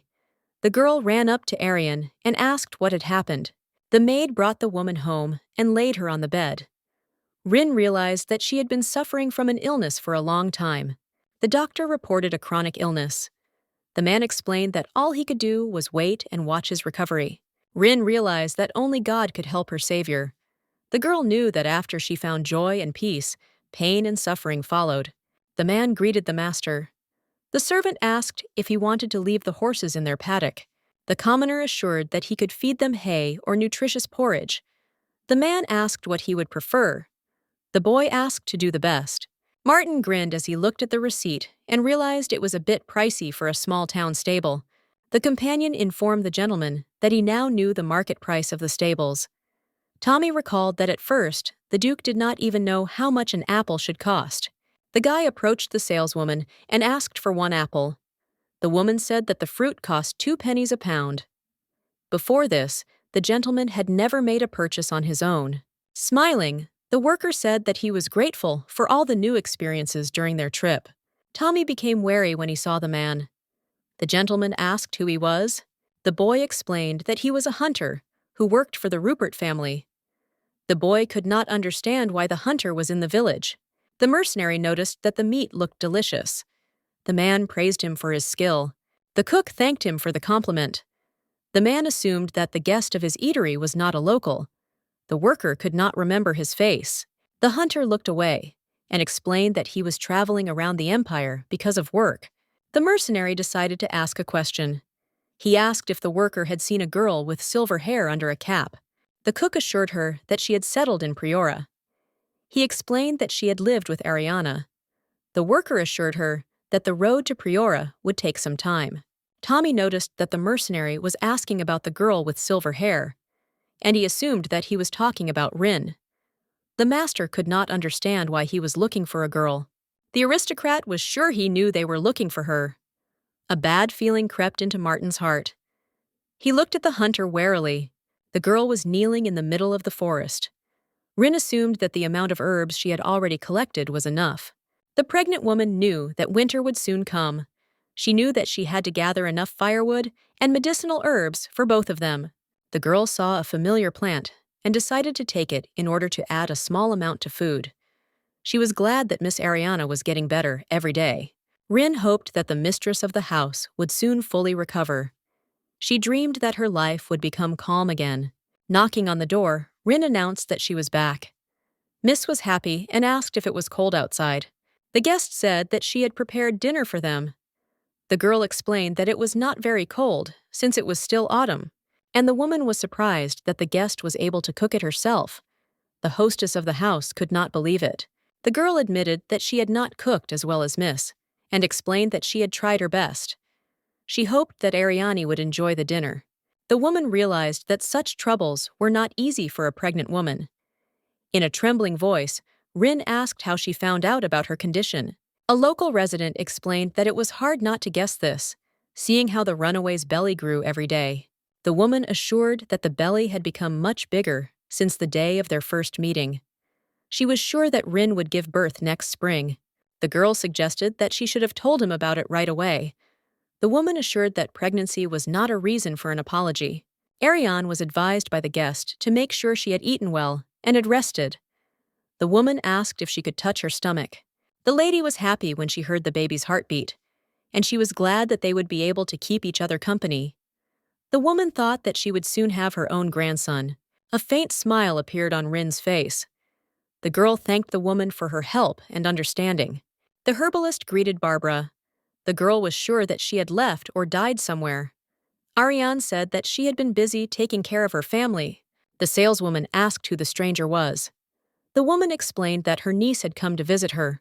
The man walked into the room and waved. He realized that he hadn't seen Ariane for a long time. Shatayam asked if she had a minute to discuss something. The woman asked her assistant to wait for her at this place and promised to return soon. Rin realized that it was safer for her to stay inside rather than wait outside. The saleswoman stared at the stranger and asked who she was. She realized that the foreigner was not Ariana's real niece. The pregnant woman pretended not to understand what she was talking about. The saleswoman explained that the woman would never have told about the girl. Barbara explained that Ariana had the most beautiful daughter.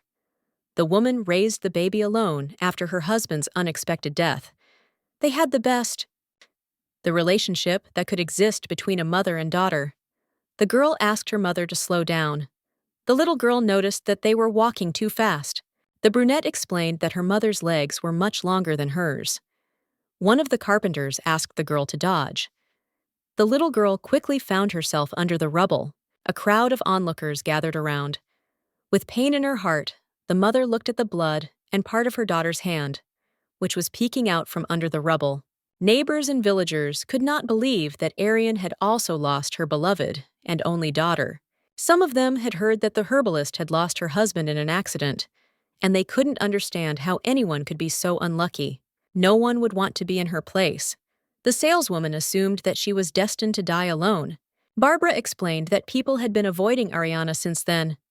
The foreigner assumed that it was some kind of nonsense. The saleswoman understood what she meant. The girl explained that the widow's life was not easy. She assumed that was why Ariana had decided to take her under her wing. Rin placed her hand on her stomach as the baby began to move. Barbara asked the stranger to treat the woman well. She explained that it was the first time in a long time that she had seen Ariana so happy. The herbalist beamed and said that they had finally managed to get out to the village. The woman suggested that they return home. Rin pursed her lips and tugged Mrs. Sleeve. The little girl promised to learn sewing and herb gathering. She wanted to make her savior happy every day. A barely noticeable smile appeared on the woman's face. She assured that such words of the girl were more than enough. The woman promised to have a small feast at home. Ariana asked the guest what she wanted. The pregnant woman assured that she would gladly eat rooster soup. The hunter watched his target with a sinister smile. He was glad that he had finally found his victim. The woman, having struck the knitting needle several times, realized that the yarn was gone. The guest suggested going to the village and buying more thread. Ariane asked if she really wanted to go to the village. The woman noticed that the pregnant woman's belly was getting bigger and bigger every day. The fugitive promised to return soon. Ariane asked to take several skeins at once. The girl promised to return quickly. The herbalist was pleased to see the pregnant woman in an elevated mood. The woman accidentally dropped a mug of hot aromatic tea. She looked at the floor with disappointment, realizing that she had broken her favorite mug. Ariane assumed it was some kind of bad omen. She tried to convince herself that it couldn't be. The shopkeeper hoped to see the young lady again. The pregnant woman looked at the full basket of skeins and hoped that this would be enough. The woman promised the guest to knit a baby blanket when she finished the order. Rin couldn't forget the look on Mrs. Face. She wanted to get home as quickly as possible, and so our heroine decided to take a shortcut. Suddenly, someone came up behind her and grabbed her, covering her mouth with his hand. The mercenary was incredibly happy with his catch. The pregnant woman was taken aback that he was intentionally looking for her. Rin asked who the man was. The mercenary explained that it lifted a burden off his shoulders. The man decided to tell about himself, realizing that the girl would soon die. Smiling, the hunter explained that he came to get rid of her on behalf of the Rupert family. The pregnant woman couldn't believe her ears. Rin assumed that her lover had found out that she was carrying a bastard in her womb. The girl couldn't believe that he had sent a man after her to get rid of her. The fugitive was amazed that Martin was so heartless. Hot drops of tears began to roll down the unfortunate girl's pale face. The mercenary was a little taken aback when the girl suddenly burst into tears. Rin was very disappointed in the young master. The man roughly grabbed the victim's face and assured that he would do everything quickly and painlessly. Suddenly, someone put the mercenary in a chokehold. He couldn't understand what the stranger was doing. The savior ordered the girl to run while she could. Rin heard a painfully familiar voice. The mercenary was furious that his victim had escaped. The pregnant woman, supporting her heavy belly, ran away faster than the wind. The man asked the boy if he knew who he was. Suddenly, a revolver was pointed at the hunter's head. Martin lifted his visor and said that he knew who he was. Cold sweat began to roll down the mercenary's face. The guy asked why he was looking for Rin. Her heart pounded wildly in her chest. The girl ran quickly through the forest. She felt calm only when she opened the door. The woman asked Rin if she had run all the way home. Ariane noticed that the guest had sweat on her face. She asked to tell her what happened. Rin admitted that there was something you had to tell the mistress of the house. The master sat down opposite the mercenary and ordered him to repeat it. Martin could not believe that his sister had given the order to get rid of the runaway servant. The man lowered his eyes and assured her that it was all true. Tommy couldn't believe that her ladyship was capable of such a thing. He couldn't understand why the girl needed to get rid of the maid. The young gentleman was sure that his sister had found out about the pregnancy. The Duke reminded her that she had been bullying the girl from the very beginning. The boy explained that if Rin and the bastard returned to the duchy, they would become a threat in Elizabeth's eyes. The Duchess could not accept such a fate. The assistant understood that this was not a reason for murder. The master threw the bag on the mercenary's lap, informing him that he was now dismissed. The hunter took the package in his hands and asked what was inside. Martin explained that the man would no longer have to carry out Elizabeth's criminal orders. The Duke gave his subordinate enough money to live comfortably for the rest of his life. The boy assumed that it was not enough. The hunter assured him with a trembling voice that he had had more than enough. Standing up from his seat, the man suggested that he had had a very successful day. Tommy asked the gentleman if they were going back for Rin. The guy packed his things into a small suitcase and said that they were returning home. The subordinate reminded them that they had gone through a lot to find the Duke's beloved. Martin explained that he saw Rin's face shining with joy. The boy explained that the maid had never smiled so brightly. The aristocrat thought that the girl could barely make ends meet. The boy couldn't understand why his beloved was so happy. He realized that he was the source of misfortune for Rin. The Duke realized that going home would be a prison for her. Martin gritted his teeth and said that he wanted the pregnant woman to be happy. The subject reminded that this was the master's opinion. The boy suggested asking Rin's opinion herself. Tommy explained that the gentleman should have listened to the girl before jumping to conclusions. The commoner reminded them that they had been looking for her for a long time. The boy asked the gentleman for forgiveness, assuring them that he had not meant to lecture them. Martin stroked the boy's head and thanked him for his honest opinion. The aristocrat decided to go to Rin's house. The boy realized that the gentleman had praised him for the first time. The gentleman said that from now on Jackson was free. He asked him to leave and never return. With a trembling voice, the mercenary thanked him for such generosity. The boy realized that during the journey, the gentleman had changed a lot. Martin froze in front of the door, not finding the courage to knock. The subject offered his help. The Duke assured him that he could do it himself. The aristocrat became nervous, realizing that he could see his beloved again. The guy couldn't find the right words. He realized that he could only come up with a couple of standard phrases. Martin dreamed of seeing his beloved smile one more time and asking for one last chance. The guy asked his assistant if he was sure that this was Rin's house. The shepherd reported that the owners were not in the house. The boy explained that they had left the previous night. The young man explained that the ladies had packed all their things, as if they were not planning to return here again. Those present could not understand how he dared to show such insolence in the presence of Her Highness. The aristocrats couldn't believe that there was another member of the royal family. Someone reminded them that the young lady had just taken the throne herself. Regina assumed that the brown-haired man was worried that she would not be able to keep the throne. The girl assured that she had already taken everything into account. The ruler was eager to find her long-lost sister. Regina ordered advertisements to be placed all over the country. She was eager to find her close relative on her father's side. The maids were actively discussing the return of the young master. The Duke had been absent from the estate for more than a month. The workers couldn't believe that Martin wore such shabby clothes during his trip. It seemed to everyone that Martin had matured a lot during the trip. His aura had changed a lot. The aristocrat was still attractive to girls. Muriel was curious if her friend had returned with the gentleman. Everyone began to discuss why he had returned alone. The servant told the man that Martin had arrived. The boy said that the trip had been a valuable experience for him. It turned out that he had a lot to learn. The Duke was glad that his son had a chance to learn about the world. The aristocrat asked why Martin had returned alone. The man asked what had happened to the maid. Smiling, the young man said that there were things he would like to discuss with his father. The woman handed her companion a small plate of mushroom soup. Ariane advised her to eat quickly before the soup got cold. The girl thanked her companion.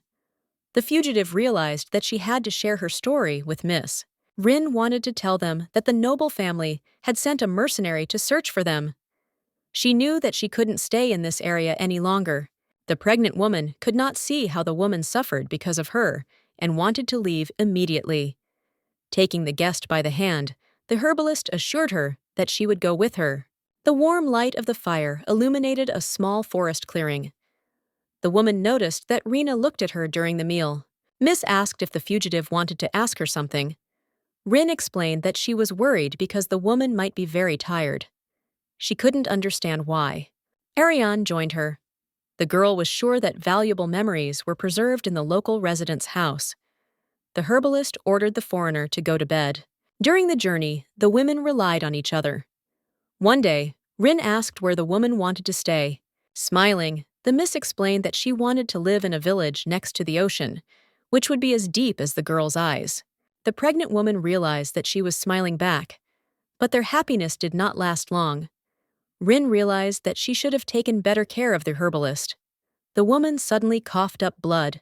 Martin spoke enthusiastically about how he saved the old lady. The gentleman said that after that he slept in the same room with her grandchildren, that it was cramped but fun. The Duke smiled and suggested that the journey had done his son good. The aristocrat said that exposure to the world of commoners was necessary. Elizabeth looked at her brother with disdain. The man was sure that if the runaway maid heard these words, they would be in seventh heaven. Elizabeth reminded her brother that he was looking for something. She couldn't understand why he came back empty-handed. The nobleman assumed that his sister was talking about Rin. The girl explained that she had already forgotten the name of her maid. Raising her glass of wine, Elizabeth sarcastically sympathized with her. The Duchess reminded him that her brother's child was nothing more than a bastard. Smiling, the girl suggested that it would be better for him to die. Martin jumped up from his seat and asked why his sister dared to insult him. The man ordered his son to return to his seat. Elizabeth was jubilant that she had the last word. The man snapped his fingers and ordered, Bring Marvin what he asked for. Father asked if Elizabeth wanted to read this message. The girl asked what it was, but the only way to find out was to read that letter. In a young state called Thorazan, there was a lot of money due to the escort of gold and oil. In that state, there lived a very influential family with rights to gold reserves. The young aristocrat had just reached marriageable age. The brown-haired man was an enviable match. Elizabeth jumped up from her seat, realizing what her father was getting at. The beauty could not believe that her father wanted to marry her off to a nobleman on the other side. The girl recalled that she was the duke's daughter. The man recalled that his own daughter had tried to kill Martin's unborn child. The aristocrat suddenly froze in shock at what she heard. The man considered it condescension that he was sending Elizabeth abroad. The man assured her that if she were not his own daughter, he would have punished her severely. Smiling, Markin realized that he had always been one step ahead of his sister. Rin managed to find a small branch of medicinal herb. She slowly approached her companion. The girl began to slowly pound the herb in a mortar. The fugitive apologized for waking the woman. Arian assured that she had not woken her. The herbalist asked where the girl had gone. The companion said that she was collecting medicinal herbs that could help at least a little. The fugitive was very nervous for the woman. Rin asked to wait a little. She promised to have the medicine ready for lunch. The woman extended a trembling hand toward her companion. The herbalist asked the girl to come closer. Rin assumed that she was so thirsty and offered to bring water. The companion asked why the foreigner was not curious about why she had left with her. Ariani understood that the way she had left her home might seem strange. The woman said that she had once married and given birth to a beautiful daughter. Miss said that after her husband's death, she raised her beloved daughter alone. She admitted that the memories continued to haunt her. Ariane explained that she wanted to leave there, to get rid of the oppressive feeling, but the woman could not decide to do it alone. It seemed to her that by leaving, she would forever lose the memories of her daughter and husband. Arian explained that it was necessary to cherish the memories and move on. The woman dreamed of seeing the ocean with Rin. The fugitive asked why she was talking about this. Miss assured that she wanted to see how the child was growing and how he took his first steps. Taking her companion by the hand, the herbalist assured her that she should be happy. The spark of life began to slowly fade in the eyes of the exhausted Ariana. The woman reported that she had seen her husband and daughter already waiting. The herbalist assumed that the family had come for her. Hot tears began to roll down Rin's cheeks. She couldn't believe what was happening and pressed herself tightly against the woman's body. After some time, the girl stood in front of a small wooden cross. She heard a cheerful melody coming from the direction of the village. Life for Rin lost all meaning again. A pregnant woman approached a saleswoman and asked for a piece of bread. The woman waved her hand in disgust. Walking around the city, Rin saw a garbage container. The girl found a small piece of stale, moldy bread there. After eating, she lay down on the ground. A ladybug landed on her finger. Some locals assumed that the girl was dead. The girls noticed a pregnant woman and decided to help her. Rin started feeling dizzy from hunger. The pregnant woman was ready to eat anything. She was afraid that something bad could happen to her child. Someone shouted that they had brought free food for the homeless. Rin reluctantly stood up and walked over to the cart. The knight was waving his arms vigorously. The young man ordered everyone to stand in line and stop picking up. The pregnant woman held out her hand and asked if he could give her a piece of bread. The boy said that before giving the food, something had to be done. The knight ordered the girl to take off her cap. He was eager to see the color of her hair. Rin was afraid that she might attract everyone's attention. The pregnant woman realized that she needed food more than ever. The girl decisively tore off her headdress. Her silver hair began to flutter in the wind. The knights were taken aback when they realized that the queen's lost sister stood before them. They reported that the lady who had taken off her headdress was to go with them. Rin looked at the luxurious palace with admiration. It was the first time a commoner had seen such a luxurious mansion. The pregnant woman never guessed that she would be destined to enter the imperial palace. The knight asked if she needed anything. The fugitive assured that everything was fine. She couldn't understand why everyone was so nice to her. The boys told the empress that they had brought her lost sister. The girl was amazed to see the venerable son of the empire. Rin noticed that the Empress had the same silver hair as her. The first son of the empire agreed that they were indeed similar to each other. Rin couldn't help but remember her childhood. The little girl ran up to her mother and said that the village children laughed at her because of the color of her hair. The girl said that they hit her because she didn't have a dad. Rin asked her mother why she didn't have a father. The woman apologized to her daughter, realizing her guilt. The commoner remembered that her mother had never told her about her father, but she had always been interested in it. Over time, life without a father became commonplace. Mom's love was always enough to forget about her father forever.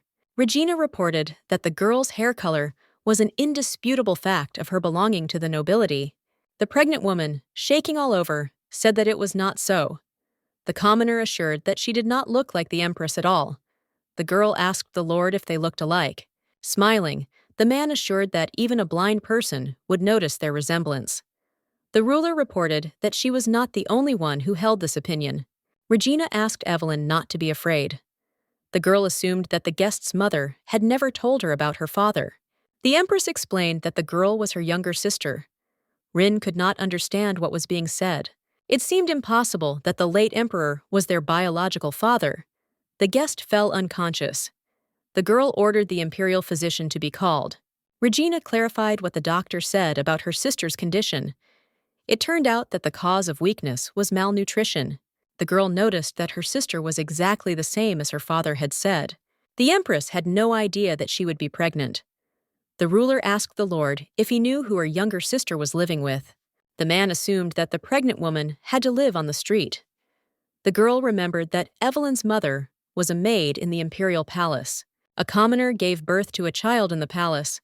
The woman was afraid that the Empress would harm her baby, so the maid ran away at night. The emperor was ready to make the woman a concubine. The maid ran away before her father could approve it. The girl realized that Evelyn would not have had to suffer if she had found her earlier. The Lord assured that it was not Regina's fault at all. The Empress was extremely happy that she was able to find her sister. She wanted to know who the baby's father was. And as the older sister, she wanted to take matters into her own hands. The Empress suggested that it was without Evelyn's consent. The boy suggested that the policy should be changed. The maids were delighted with how the young master had changed after the journey. Martin was fully prepared to become the next Duke Rupert. After the Duchess left for Thorzon, everything changed dramatically. The guy finally gave up alcohol. Ruth asked why the workers were crowding at the door and ordered them to return to work immediately. The Duke noticed that everyone was more lively lately. Martin said it was because they were young.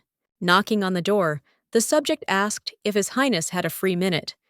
The man said that he had just received a letter from the imperial palace. The Duke opened the envelope with interest. Father assumed that Martin should see this. The man said that a long time had passed since the last time a ball was held at the palace. The nobleman explained that Her Highness had requested their presence. He assumed that the Empress had an important announcement to make. White doves hovered over the luxurious estate. Bright rays of sunlight burst into the room through the large windows. Rin opened her eyes hesitantly. Sitting on the bed, she asked for water. The maid quickly brought her mistress a glass filled with cool, fresh water. There was a smile on the girl's face. Nora introduced herself, explaining that she was the mistress's personal maid. The worker said that there was also food, in case Evelyn got hungry. The Empress's sister asked if she could take a bath somewhere. Nora promised to prepare a hot bath soon. Rin immersed herself in a hot bath filled with rose petals. The worker asked if the temperature was right for the mistress. The fugitive realized that she usually addressed others with such words.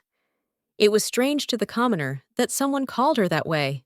The maid explained that she did not heat the water too much because the mistress was pregnant. The girl explained that a pregnant woman should not take a bath for longer than half an hour. Rin realized that she had recently been homeless and days away from starvation. She couldn't believe that this was real. The girl, having changed into a luxurious dress, was hesitantly supporting her belly. The maid noticed that the mistress was beautiful. Rin reported that the dress was nice, but her belly was sticking out. The girl asked not to worry. She reminded that the lady was in the palace. Nora assured that no one would dare to harm the lady since she was the Empress's younger sister. A week had passed since the fugitive had arrived at the palace. Rin was eating delicacies she had never seen before. The half-blood walked through the garden, which was filled with beautiful flowers. Nora reported that the palace grew flowers all year round. The girl said that this technology surprised even foreigners. The Empress' sister was incredibly grateful to fate for having found herself in this place. The maid bowed as she entered the room. She announced that it was time for tea with Her Highness. Nora announced that it was time for the lady to go. The girl was very worried about this. The Empress reminded that a whole week had passed since her sister had arrived. She asked if her sister had liked the palace. Rin assured that the place was simply wonderful. The half-breed assured that she ate well and rested. Regina expressed regret that her sister had to experience street life. The girl assured that everything was fine now.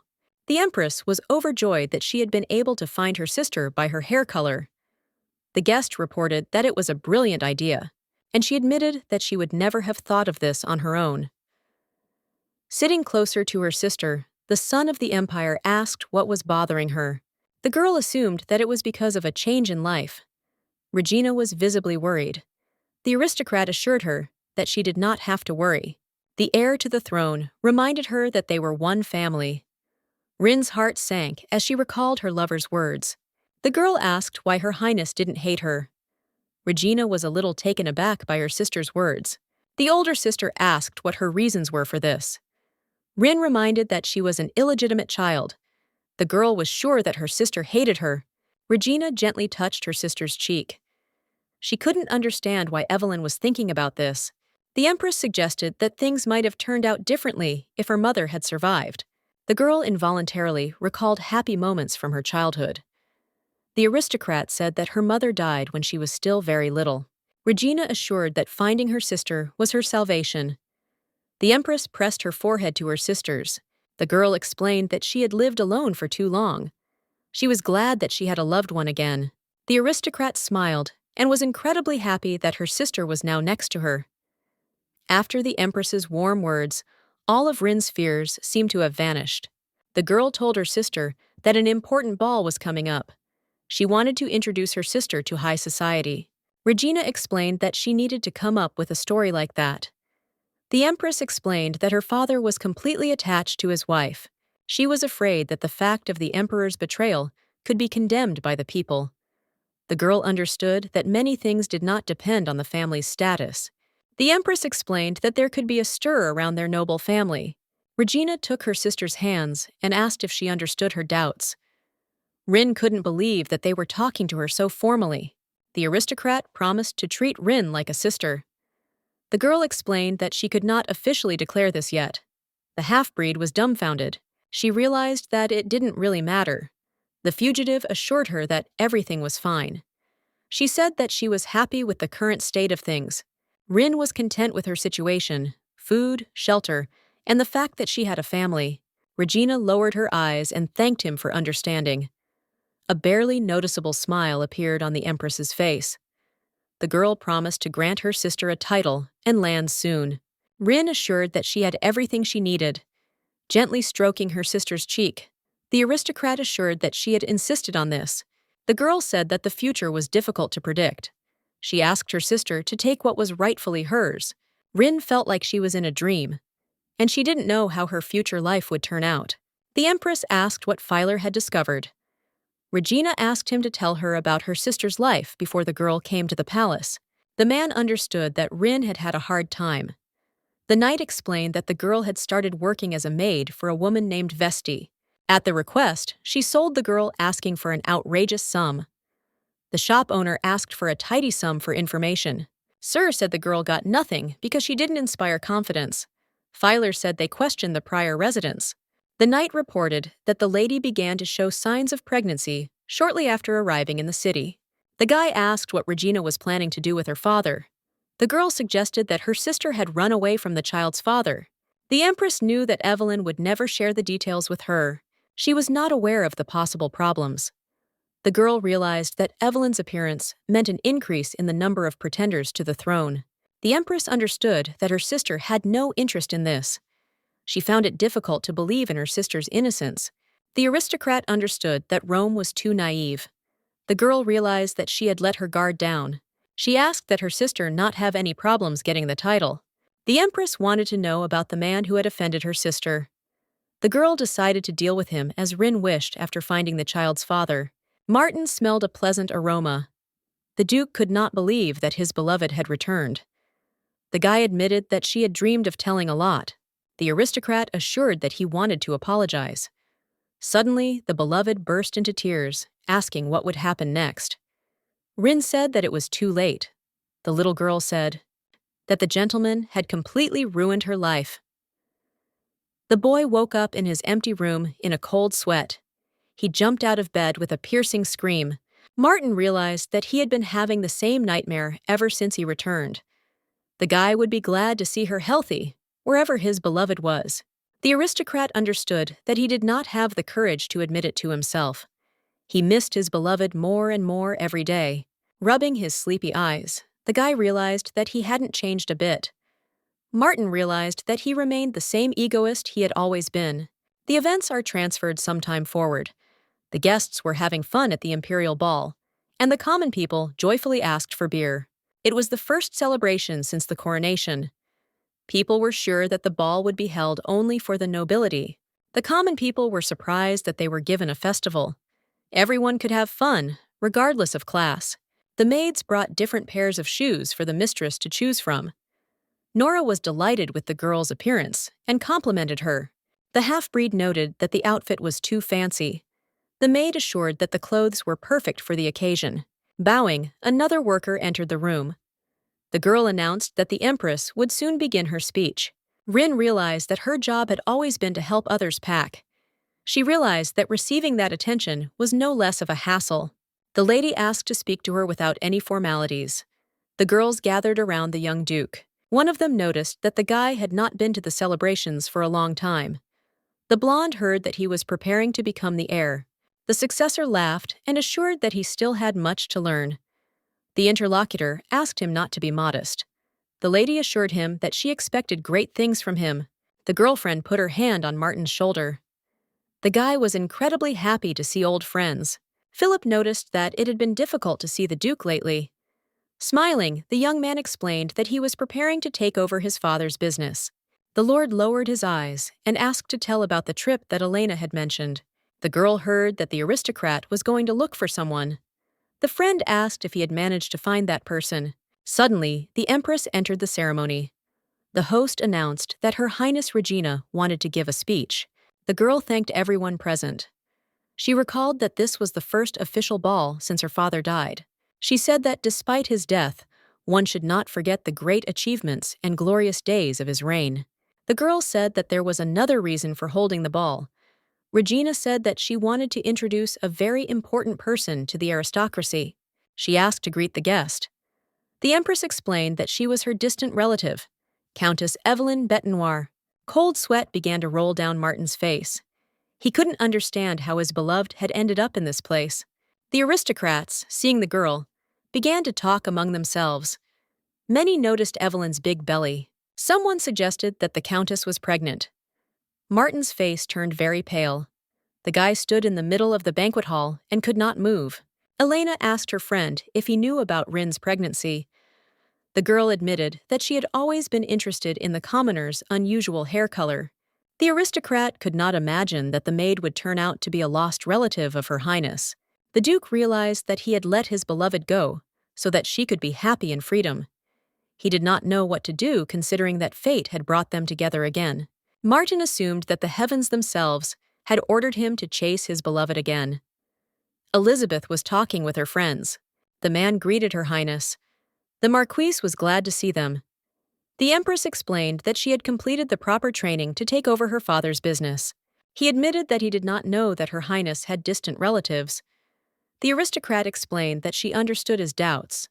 The girl explained that her family had not mentioned the girl since her birth. Regina explained that this was because the child was too weak. She said that they had given the baby time to get stronger.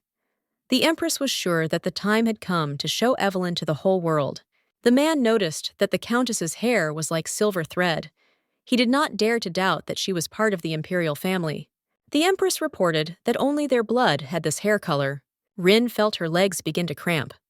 The girl assumed that it was because of the heaviness of her stomach. Noticing that her sister was having a hard time, the Empress asked Nora to take the aristocrat to the restroom. The sister assumed that Evelyn was very tired. The girl assured that her sister would be able to return to the celebration as soon as she felt better. Regina gently touched the pregnant woman's cheek.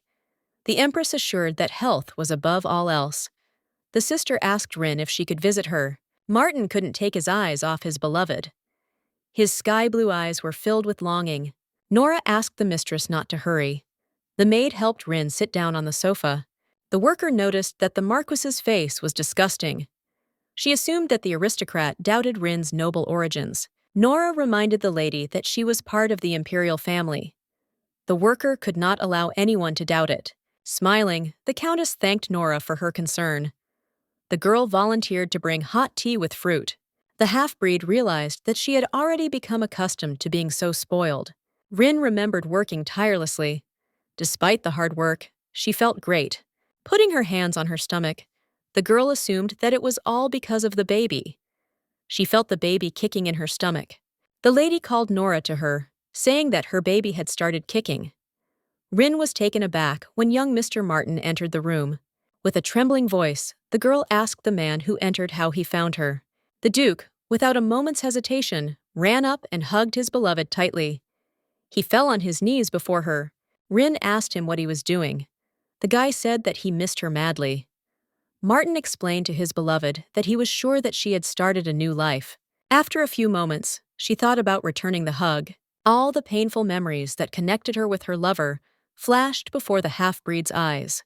Rin remembered the mercenary and the master's promise that she would not become pregnant. The girl pushed him away sharply. The Countess was furious that Martin had the audacity to say that he was bored. She caught him in a lie. Rin reminded him that he had rejected her existence and the child. The girl was furious that he dared to hug her and lie without looking away. The aristocrat froze, looking into her icy, beautiful eyes. Martin realized that his beloved was so angry for the first time. The guy remembered how his beloved used to smile at him shyly. With pain in his heart, the aristocrat realized that the girl had changed a lot. The Empress entered the room and asked how Evelyn was feeling. The girl asked what Duke Rupert needed. Regina chuckled, suggesting that the pair had something to hide. She ordered Martin to pass the information on to her. The Empress sarcastically reported that she was all ears. Birds were jumping merrily from branch to branch. Bright sunlight flooded the small living room. The Duke sat opposite the Empress. Martin told the girl the story of how he first came face to face with Rin. The aristocrat said that he had missed her very much since the maid had run away from the estate. Nora could not believe that the mistress had to go through such a thing. The girl froze with an expression of horror and surprise on her face. The son of the Empire suggested getting straight to the point.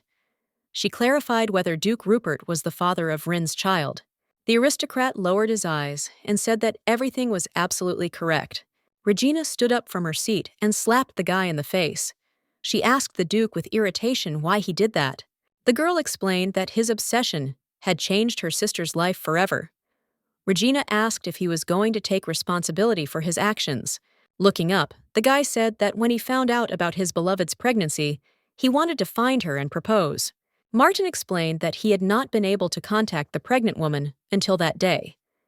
The Empress asked whether his sister had accepted his proposal. The girl asked the aristocrat to listen to her carefully. Regina assured him that he was very lucky, considering that they had known each other for quite a long time. The guest understood perfectly well why her ladyship was so upset. Regina looked at the guy with disdain, saying that the situation had changed somewhat. She said that from now on, the Duke would be in Evelyn's power. From now on, he had no choice in his relationship with her sister, and that she would accept any choice her sister made.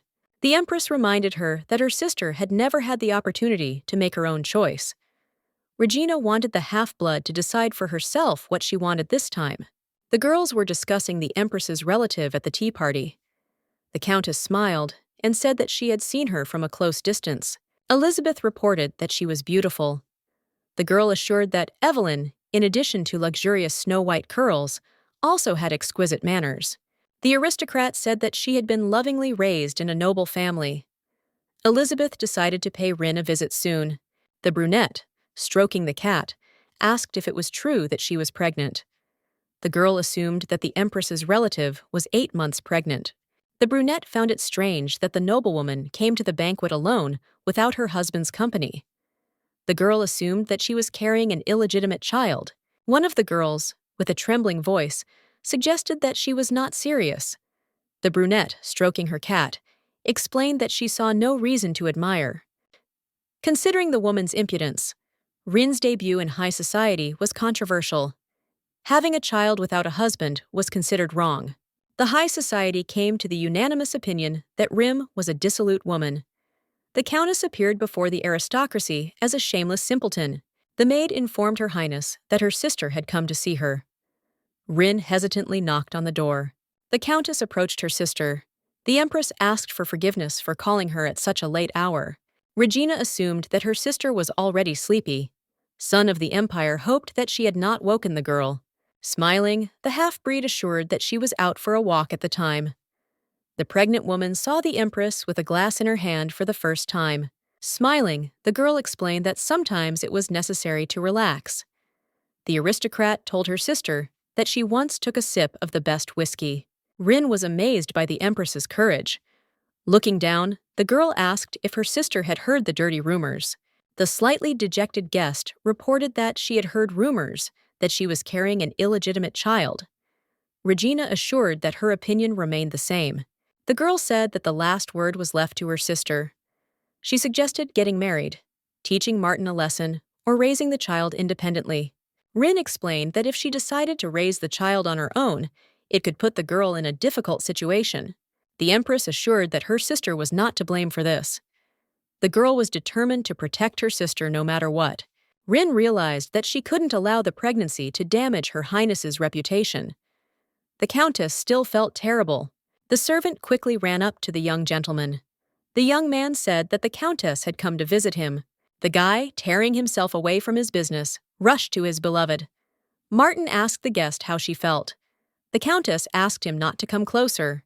She calmly informed him that the Duke could leave when she finished speaking. The mudblood said that she wanted Martin to marry her. The girl explained that this would give him a chance to atone for his guilt. Rin assured him that there would be no love in this marriage.